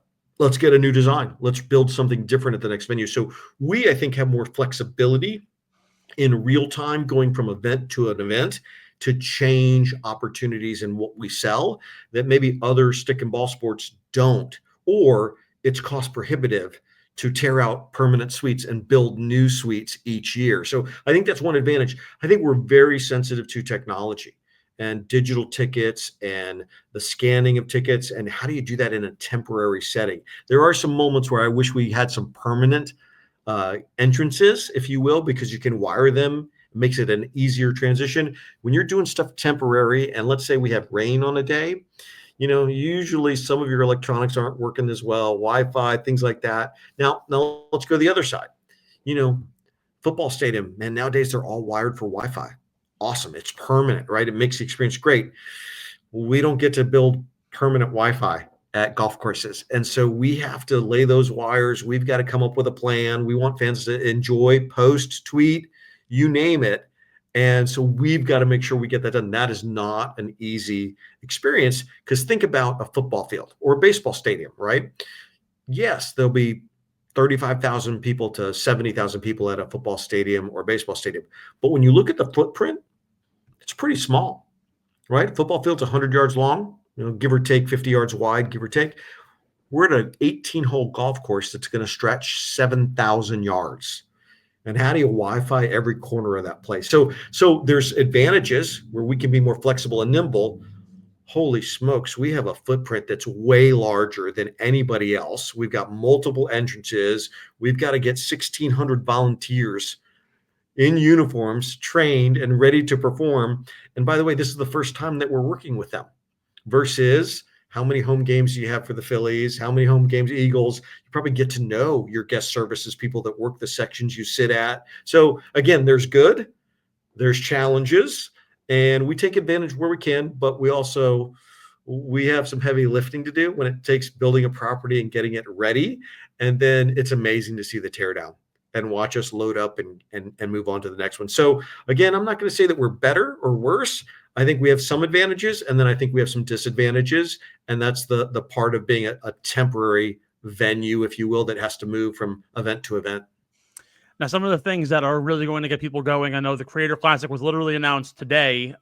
There's a whole new slew of of athletes and celebrities taking on. I mean, Dude Perfect's going to be there. It's going to be awesome. I've been watching them since I was a little kid. So some of the guys from Good are going to be there. Josh Richards as well as some other big time YouTubers and celebrities. In terms of putting together the list of folks for the Creator Classic, and then the other amenities, the Pro-Am that's going to be involved as well. What are some other names that are going to be involved on the Pro-Am side, and how excited are these guys to come in and be able to take on something that, when it started at Sawgrass earlier in the year, it was an incredible hit, got a ton of viewership. How much is that going to just add to the excitement for the Truist, and just help out your job, being able to be like, hey, like, we have eyes on this before we even tee off on Thursday? So I'll share some funny stories. At Players, they did it at Tour Championship last year for the first time. Mm-hmm. Wow. We're like, okay, we got to understand this. So we've created internally a creator council that is separate from having these actual classics where they compete, but to get a better sense of the world that they see, how they engage customers, and how we look at our tournament world, and how can we find ways to coordinate and connect the dots. And you're seeing some subscribers and viewers, their numbers are really impressive, right? They're really tapping into that market. So this year we announced 3 events, right? Players, Tour Championship, and us. We're the only one, though, that has a Pro-Am the same day as a Creator Classic. Now, it sounds awesome until you're like, oh my goodness, we have 34 Pro-Am teams of 3 amateurs playing with 2 professionals. So, for example, if we're the 3 amateurs, we might get Rory the first 9 holes and JJ Spawn the next 9 holes, right? Well, if we as a group made that investment, we want to make sure we get a full day of golf. Well, now, if you want to stay around, we've got the 9-hole match between our creators on our finishing holes, right? So they're going to play 10 through 18. 18 will be the playoff hole or the finishing hole. And to fit that in that day, we're starting it at 4:00. I mean, we are literally like, we had to map this day out by the second on the tee time. When would the Pro-Am clear to fit it? But for a Wednesday, we have a heck of a show out there for anybody who wants to just catch it all day. So I'm happy the team stepped up. We figured a way to fit it in. But boy, that Pro-Am with the Creator Classic makes it a much longer day than we anticipated. But I think we're going to pull it off. I'm impressed with, again, the following. And I think it's interesting for those that tune in to YouTube to see what they do. Here's a chance to see them live. And also, but see them in a competitive situation. Somebody wants to win, which I actually like adding that element versus maybe some of the content they create that's for fun, or they play other courses, they comment, all that. Now it's like, okay, now you guys get to play each other and who's going to win. And I think there's some pride on the line. There were some great shots they made at the Players Championship. Oh, yeah. I mean, there's some real sticks out there. Now, there's a couple that probably need to hit the range a little bit more. I mean, let's just say it. You know what I mean? What I think is interesting for all of us to realize, you can be a great golfer, right? When you're live in front of people on the rope line and you're competing to win something, there's a different pressure on you. And some can handle that, and some might not be ready for that, or they're not used to it because they're creating content that they can edit and put on their channels. So I like pulling them into the competitive side and seeing guys step up and hit shots, but you see the emotion with it. Like, there were a couple putts guys made. You would have thought they won the Masters when they were at the Players Championship, and it was like the 3rd hole, and then they sunk a 30-foot putt, but that emotion comes out. And you don't really see that in some of their content they produce. So I think we would take anything like that all day long. Anything to differentiate our event, add more content, more enjoyment for our fans, build busy days. Look, we're only here for a week. Let's load up every day. Let's make sure there's something for everybody to see. And I can't wait to see how that plays out on Wednesday. And by the way, I think the competition is going to be pretty darn good too, with the way they're setting up the teams and the alternate shot format. So again, having some fun and just creating a unique format too for fans to enjoy. It's a great way for us to experiment a little bit and see where it goes. For the Creator Classic too, to kind of double up on that, obviously you have the golf creators, but I think what fascinates me from a marketing perspective is the non-traditional golf creators. When you bring in a Marcus Brownlee, when you bring in, Nate Shot from 100 Thieves, when you bring in a Josh Richards who has such a unique following from, being TikTok to, collaborating with Barstool and Brianna Chicken Fry on the BFFs podcast to Dude Perfect, and just over 100 million plus subscribers combined between those 4 on their YouTube platforms alone. How valuable is it to have 4 people like that on the non-golf creator side participating in this, just from a marketing standpoint of the event, where their followers, their subscribers are going to see them, in this creator classic, seeing what's going on, and then just the potential to draw in just a fraction of their following to tune into the event and turn them into, viewers, turn that into boosted ratings and everything from a non-traditional golf perspective.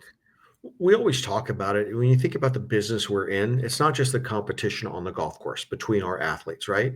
We compete with every other sports property out there. We compete for time.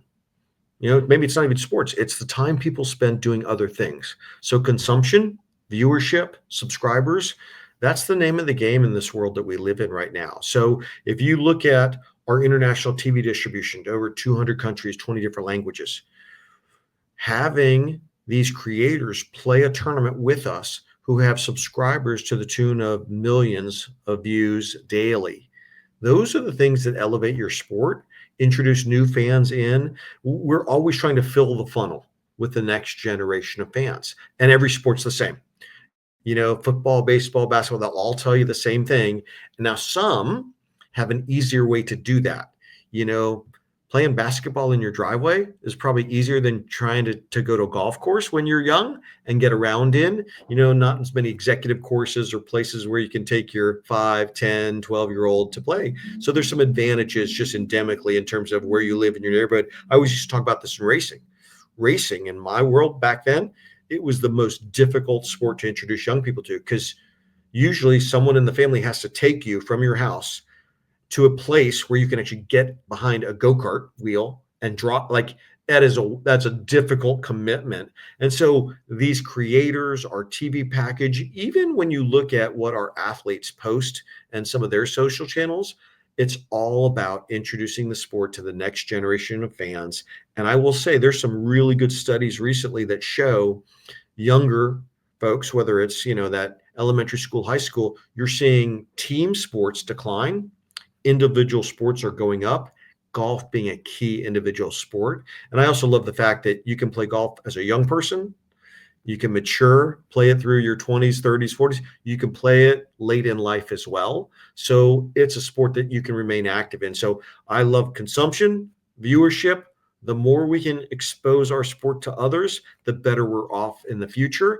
And we can continue to have great events like this in Philadelphia Cricket Club or other locations. But we want more eyeballs every day. And I if you look at the PGA Tour social channels, I think they produce some really good content. And we've got this brand new studio down in Ponte Vedra where we capture every shot every player makes. And those things are so valuable because that's the content we own. And so you can do so much with it. So that's the other thing. Have some fun watching the PGA Tour channels, because we'll pull some really cool old shots, old images, old things that someone did as they're playing now. I mean, there was a shot, I think we posted something of what Rory looked like when he won his first major. I mean, and the hair, and let's just say he wasn't in as good of an athletic shape as he is now. But I mean, what a great image to see what he was like to what he is now as a mature statesman of our sport, right? Who can really speak to what golf means. So I love the fact that we can have some fun with that. But I think that's the beauty of what we have both in our vault and by tapping in these new creators, more ability to communicate to the fan and pull them in and make them a fan for life. As you've been saying, the idea to be able to not only put on a great show and in a one-off city like Philadelphia that is starved for golf. We've been talking about this ad nauseum. We had Bill Hyman on last week and just talking about how he's so happy to be able to bring more golf to the city of Philadelphia. We were talking about demographics and trying to grow impoverished communities and really anybody to get into the game. And he mentioned a lot about how Truist is partnering with First Tee and working on retention, keeping athletes involved and getting them their foot in the door immediately, because it's just like anything else. Once you get them to have the itch, they're there forever. The idea that just as a golf fan for yourself, growing up in in a lifestyle of sport, working in that small family unit for the Arnold Palmer Group when you got into golf that way, to see the community, like with Bill and other organizations, just grow and get so immersed in this. How good do you feel just as a pioneer of the sport to be able to say, you know what, I managed to bring, let's call it 2,500 more children involved in this game? You mentioned a media day. A adult ticket can bring in 2 children. You can get people involved in the PGA Tour just like that. It's a very unique way of doing it. How good do you feel just as a person who loves sports to be able to bring it to a greater community like this? Well, I think that's a little bit about something. What is it that satisfies you? What makes you feel good about what you do? It's as simple as saying, did you make a difference? You know what I mean? It doesn't have to be a big difference. It can be a small difference. It can be in the middle. But did you make a difference? And I think working here at the tour, the events that we have, getting to meet a Bill Hindman. And by the way, it's not just some of the contributions we make, but having 50 of their students be standard bearers who will actually walk inside the ropes and carry the square. So imagine the first tee student that's going to be walking with Patrick Cantlay and Xander Schauffele.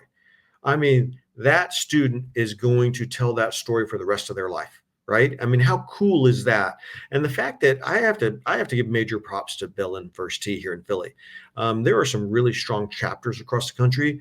They're doing some things here in Philly that others aren't. The fact that they're running 2 municipal courses for the city of Philadelphia, they did a fundraising campaign and built a clubhouse/classroom at Walnut Lane, and they're running about 40,000 rounds through there. Major props to them for not just being the First Tee, a charitable organization, but getting into golf course management and running it, but then building their own clubhouse. I really have enjoyed getting to know Bill and what they do, and it was easy to want to pull them in and say, let's figure out some things to make a difference for you. You know, we can talk about so many other elements to it as well, you know, but are we making a difference? And if you are, that's what makes you feel good. And even doing things where we're waiving adoption fees for puppies, for dogs, for families. I mean, you know what? That's going to make a difference for someone, right? And I think that's important. You know, I've got a son. He's in his 20s. You know, he's got that first job out of college, doing great. And you try not to overparent at that point, right? Once they're earning their living, they're paying their taxes, they're doing their thing, and you just say to them, hey, just make sure you're making a difference. You define it, define your own success. So you guys, you know, define what it is that's important to you, what makes you feel satisfied and fulfilled, but just make a difference.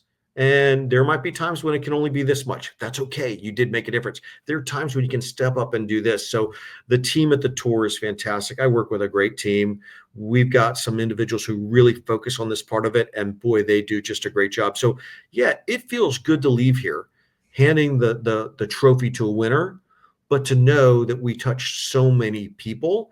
And I got to tell you, I'm just convinced golf is underserved here. There needs to be more golf here, more events, more activities, whether that's PGA Tour or others. I can just feel it. This market needs more golf, and I think they'll do well to support it. We're really pleased with our support so far, and hopefully people will leave here and go, man, those guys made a difference, you know, charitable wise, athletic achievement wise, but just respecting our community and pulling small local vendors in to showcase their products as well. So all in all, if we can do that, then we've had a heck of a good event. Kind of a perfect like lob to the question I was going to ask you here too. You know, as we get closer and as you've seen things kind of come to fruition and built up over the past couple of weeks, how much do you think this year's Truist being in Philadelphia is such a, you know, domino effect, a catalyst for that eventual growth of the PGA Tour coming back to Philadelphia? And obviously you have the PGA Championship in 2026 and everything, but just making Philadelphia kind of that destination on the PGA Tour calendar year over year. Well, look, I mean, you guys would agree. This is a phenomenal sports town. I mean, like win or lose, it's a phenomenal sports town. You need that in a community. And when you see professional golf and you see the athletes and you see who we're bringing to, it's a no-brainer in my mind. Now, there needs to be some things to happen, right? You know, Philadelphia Cricket Club, as it relates to how we work that out, they're an intimate property. So we couldn't bring a full-size event to it, 144 golfers. We just don't have the ability with the way the cricket club is set up. But luckily, the signature event works. So moving forward, if there were ever to be something like that, it's about being venue specific, where you can actually create that environment for a bigger event, a full blown event, and then also if that can even be sustained annually, right? But look, based on the results I've been seeing, how quickly fans gravitated to suites and other purchases, the flurry of activity we see the last couple weeks, it just feels like golf is underserved here.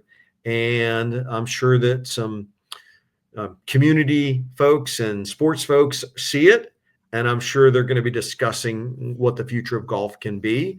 But I definitely think there should be a conversation. It's worth someone's time and energy to talk about that.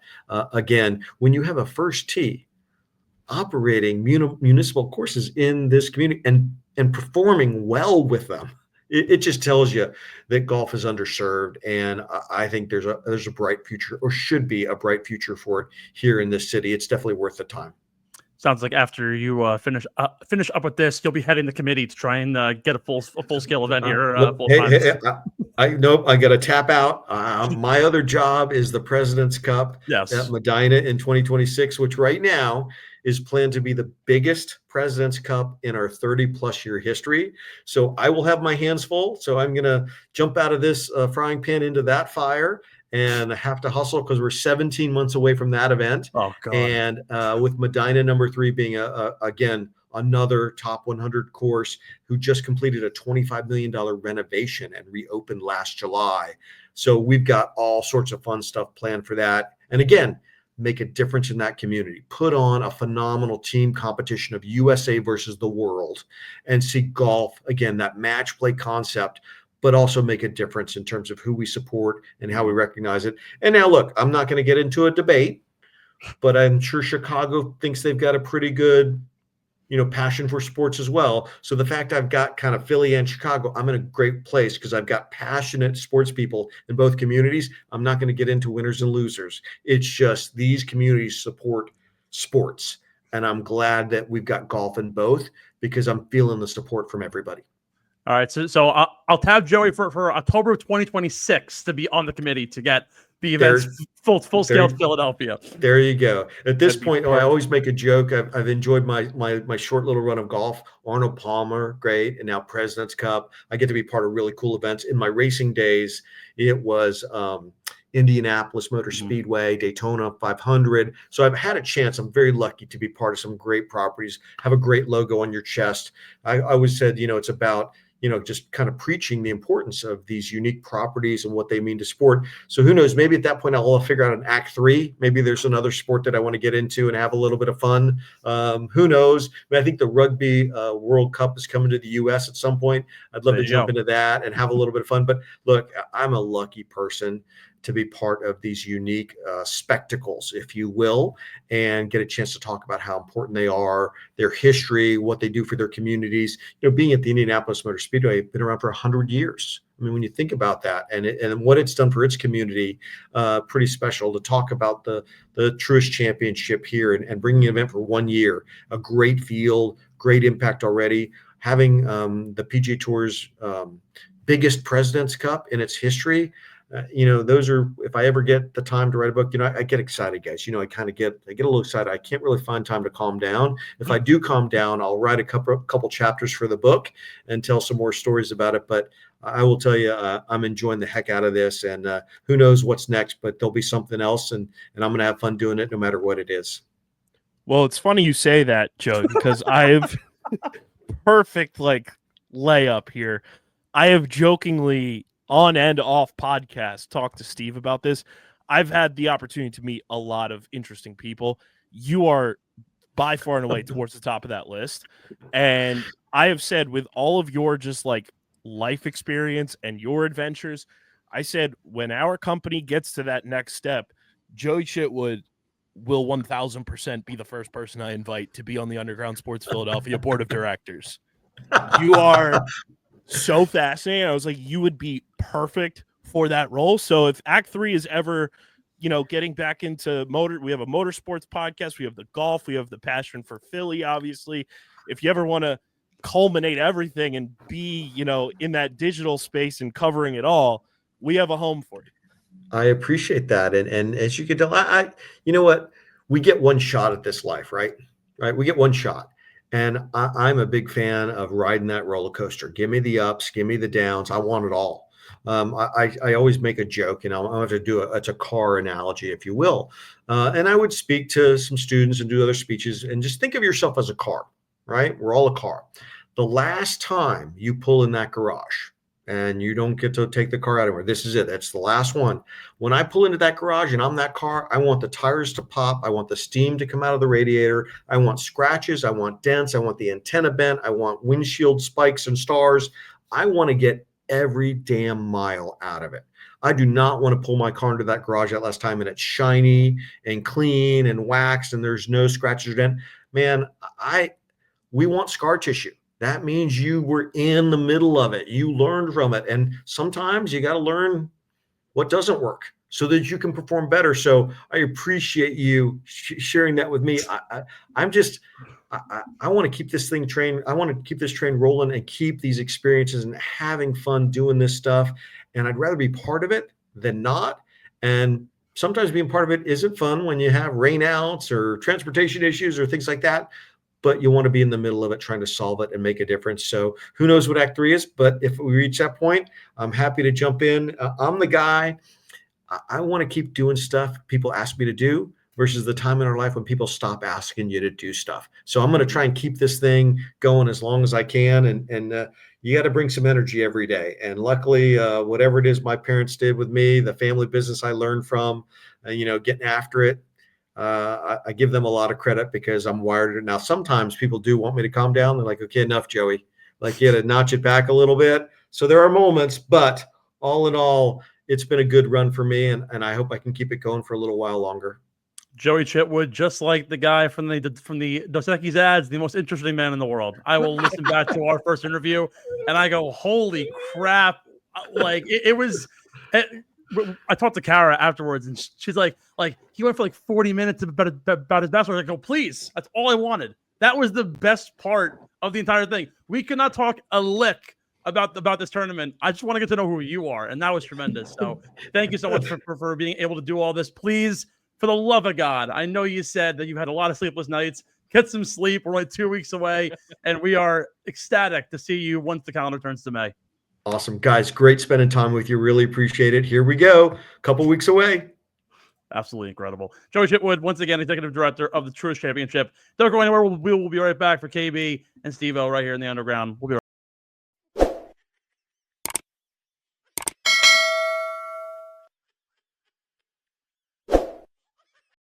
Also, if it isn't more of a reason to go check out the Grass League, there are some former LPGA players, actually current LPGA players, including Allison Lee and Lauren Coughlin, who were in the league last year.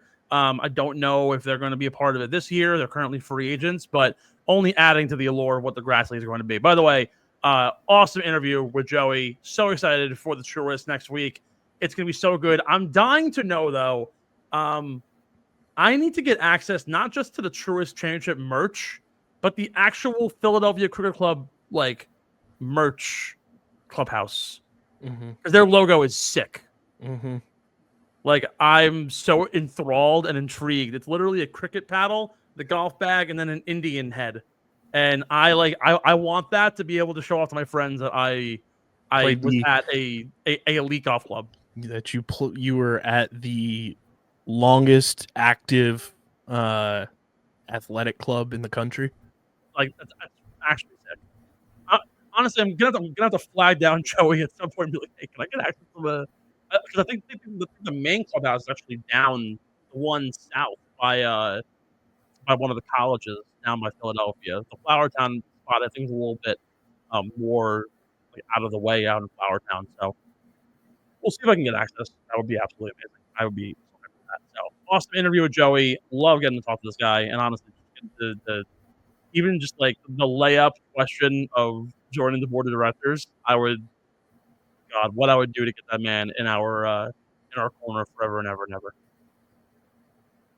I shot my shot. I'll say that. I did shoot my shot. Hopefully it works. We will see. Let's wrap the show up. We got some beer money for the CJ Cup Byron Nelson. TBC Craig Ranch plays host to the penultimate event of the month of April as we head right into May and get ready for another huge run. We've only got 2 weeks, guys, until the PGA Championship. Believe it or not, we have this week the Truist, and then immediately after the Truist, we pack up and we go right down to Quail Hollow, and we get to check out what's going to happen down in Charlotte, North Carolina. But before we get to that, we got to shout out our friends over at Kenwood Beer. Let me tell you guys, what's going to make next week even better than just getting to watch golf, and a Kenwood beer. Believe me, and I'm going to be posting about it all week.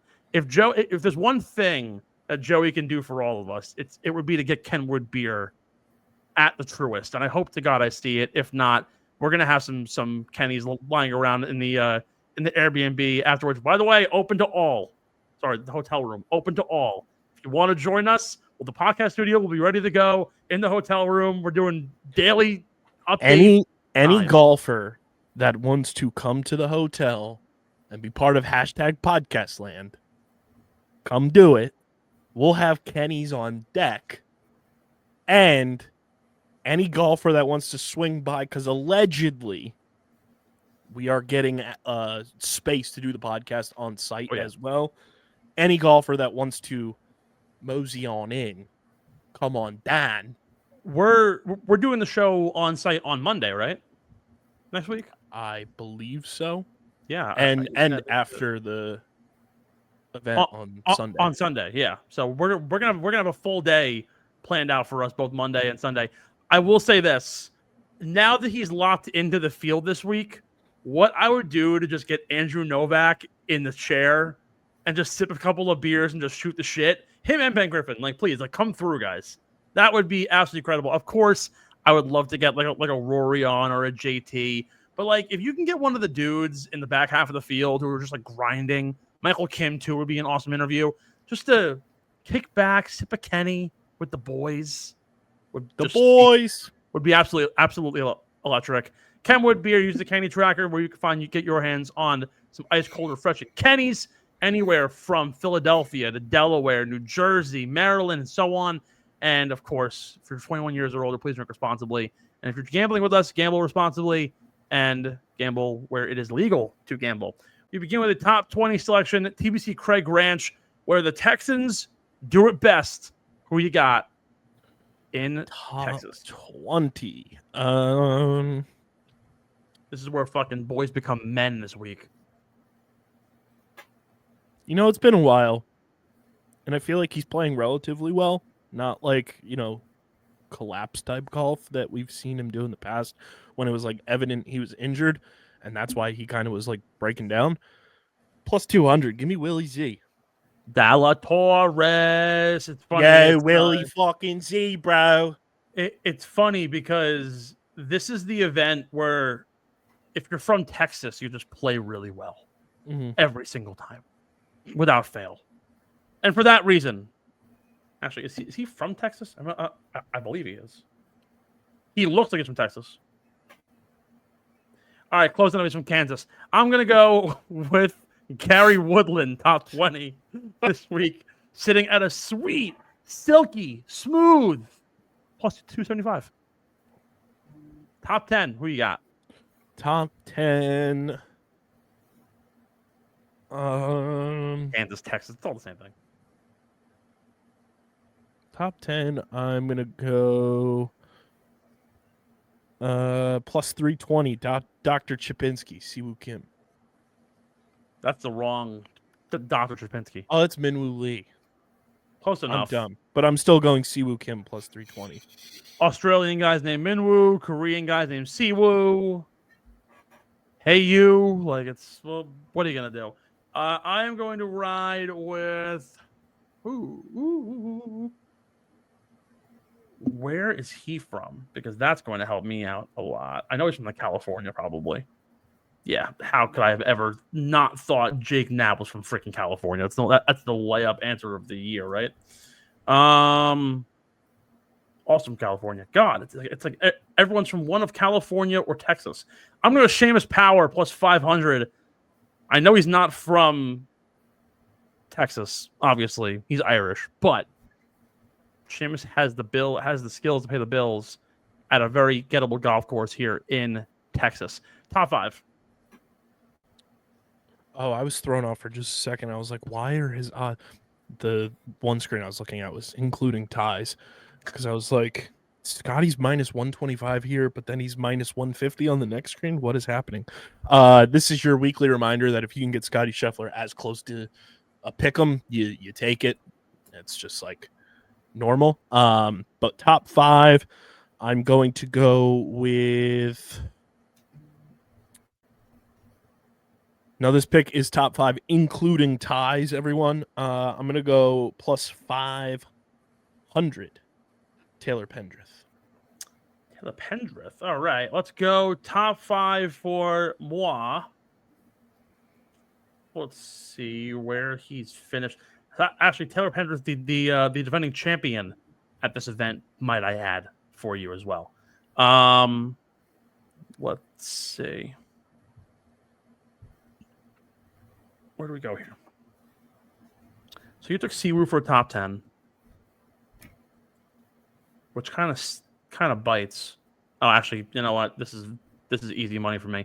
I'm going to go top 5. We're going to go Ben On at plus 450. Absolute panic play. But Ben On last 2 times out here finished 14th and 4th. Has an average finishing position of 9th. Perfect for me. Your gimme pick this week. My gimme pick is Scotty Scheffler minus 125. Just kidding. But that is a gimme, quite frankly. My gimme pick is going to be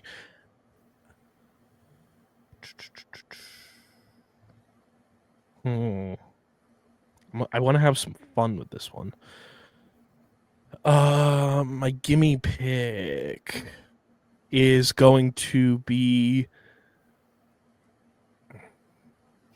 See, I would do this one, but it would contradict my last pick, so I can't do it.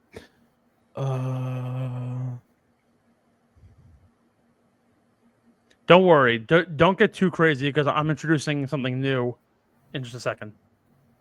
Let's do.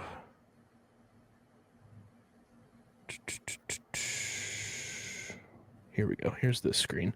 Let's do Ben Griffin plus 100 for a top 30. I actually really like that a lot.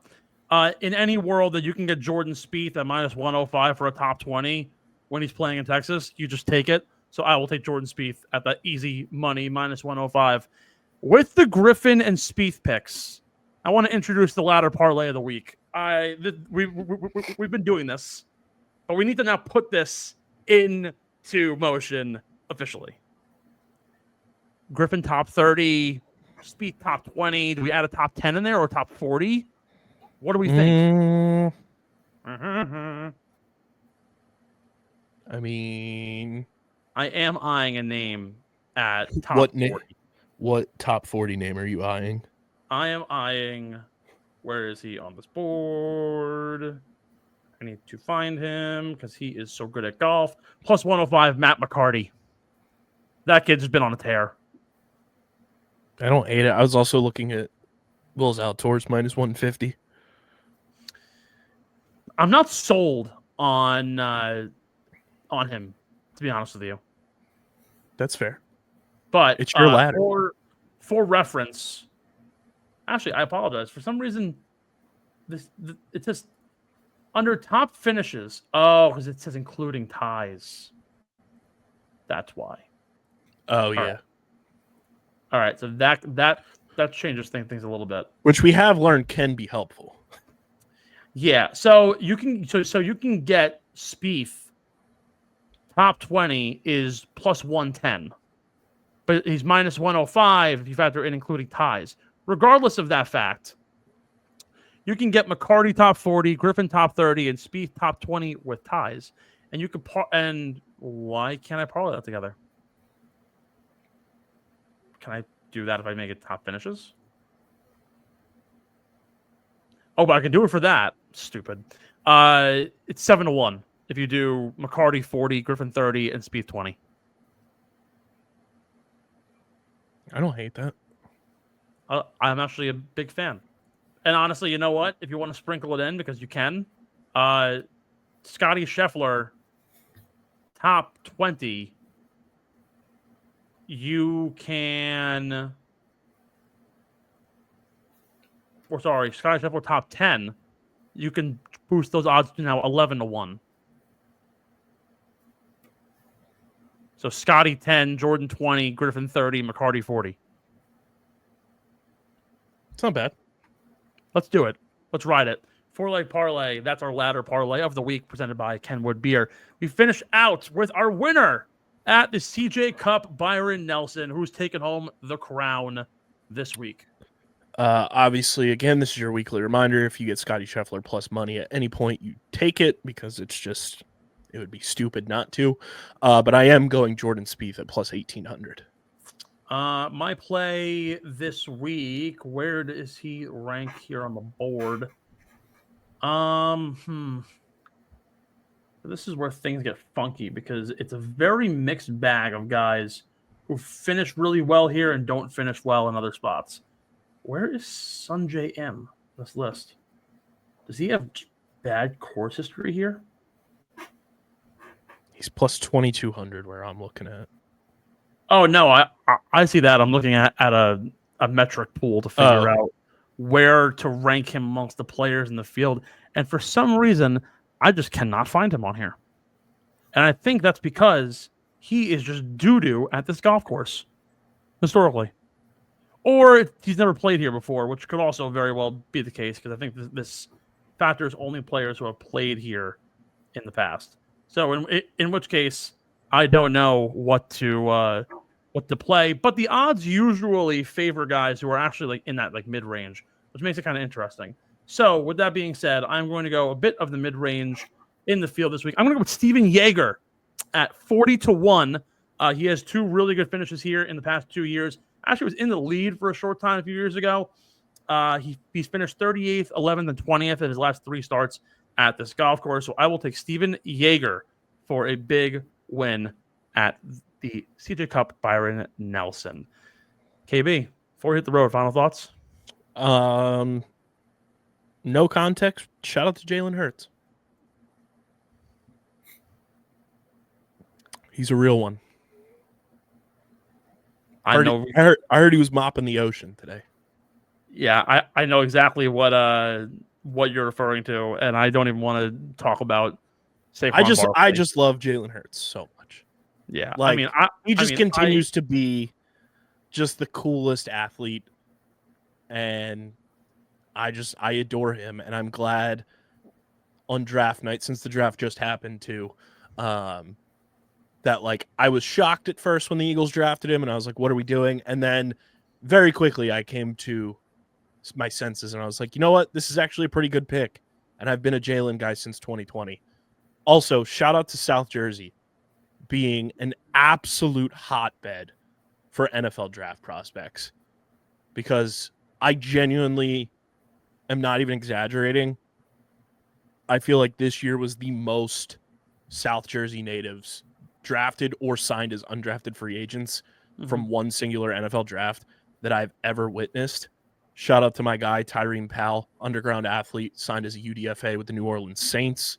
The Eagles drafted 2 guys from South Jersey. Like, it's just continuing to grow, and it's very cool. And I am like, if you know me, I am a champion of South Jersey natives at any sport getting to the next level, because it is this random pocket of the state of New Jersey that nobody wants to pay attention to, because Philly's right there, New York is right there, North Jersey is closer to New York, so they don't ever want to come down to good old South Jersey and realize how many talented athletes there are down here. And I'm just super stoked for every single guy that got drafted from South Jersey this year that signed as a UDFA. The Jacksonville Jaguars battery of running backs this year is going to be 2 South Jersey guys, which is so fucking cool. And I love that shit. You're really far away from New York. That's why no one wants to go down there. Yeah, well, they need to realize really that far away. Like my drive on Sunday or Monday is going to literally be 3 hours. Which is, in the grand scheme, if you're finding a generational talent, pretty good. Pretty good. Not saying like Joe Shane couldn't go 2 hours now. Well, I'm just saying, I'll never forget good old Billy Bean saying he'll never forget the little sandwich shop in Millville, New Jersey, when the Oakland A's passed on drafting Mike Trout. Wow. Because they ate there for lunch when they were going to scout him, and then they passed on him in the draft, and then he goes to a division rival. I had a talk to a scout in college who told me straight up, Pete Crow Armstrong was the best raw prospect he had seen since Eric Burns. And this was the guy who was in the room with Billy Bean in the 0-2 A's. And the Mets traded him for 2 months service time from Javi Baez. And PCA is now probably the most exciting prospect in baseball. Hollywood's finest. Hollywood's finest. Folks, that's going to do it all for us here. Episode 202 of the Grammy-nominated podcast, allegedly. Not really at all. What? I'm saying it from my own manifestations. The Get the Whole Podcast, episode 202. For Kyle Bennett, are you going to sing our theme song? I could if you want. That's how we get a Grammy.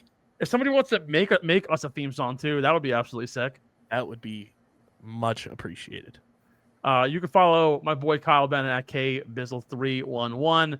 My boy Ethan up in the corner doing all the behind the scenes production. Ethan, thank you for what you do. Shout out Joey. You can find me at, of course, Stephen McAvoy 2_. The real Steve McAvoy is dead. I'm officially back and alive. Such a shame. Follow us on all of our socials at Getting the Whole Pod, Twitter, Instagram, Facebook, TikTok, you name it, we got it. And of course, on all of our platforms, Apple Podcasts, Spotify, YouTube, and wherever you consume your podcasts. Be sure to leave some comments, some 5-star ratings. It really help with the engagement. And of course, Underground Sports PHI on YouTube for all of the great content that we put out across our channels, from soccer to F1, lacrosse, streaming, and right here with golf. I do have one thing now that you did bring that up. If you're in the Philadelphia area, May 4th at Human Robot Schuylkill Banks, Miami GP watch party with the Underground Circuit crew going down. Lights out at 4 p.m. I might show up solely because it's May 4th, and I can show up in a Obi-Wan Kenobi costume, and no one will bother me. I can just show up as myself, and I'll just go. That's so good. It's in my bag. Hold on. Before we go, I'm gonna send you I might have already sent it to you on Instagram.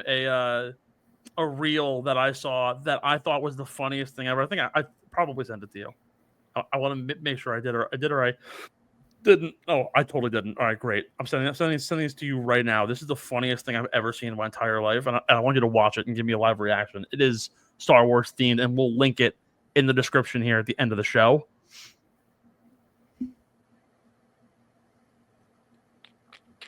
Let's see.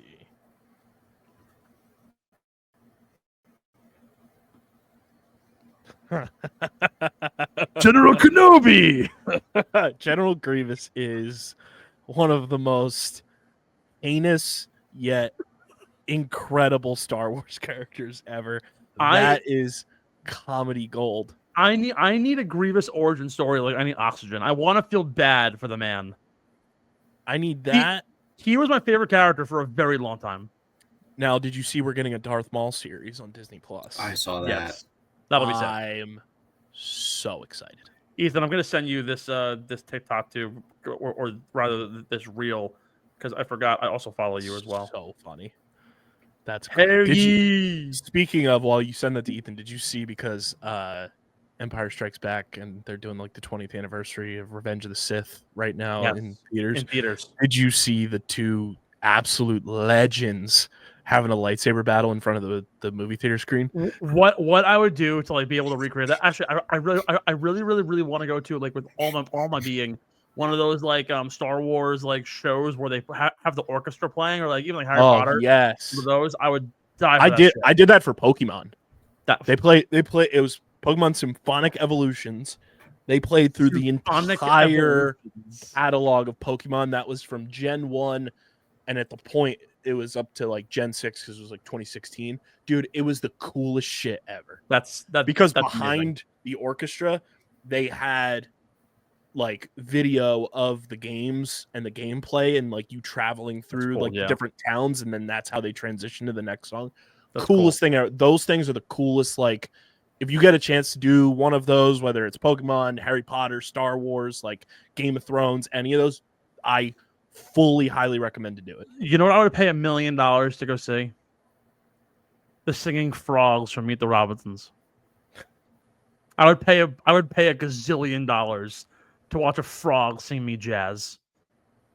Definitively. That's hilarious. Anyways, that's going to do it all for us here for Kyle Bennett. That's Ethan Hogan. I'm Steve McAvoy. We'll see you guys live from the Philadelphia Cricket Club next week on Get in the Hole. Let's have a great damn week down in Texas. And next thing you know, we're up in Philadelphia shooting back some Kennies and having a grand old time.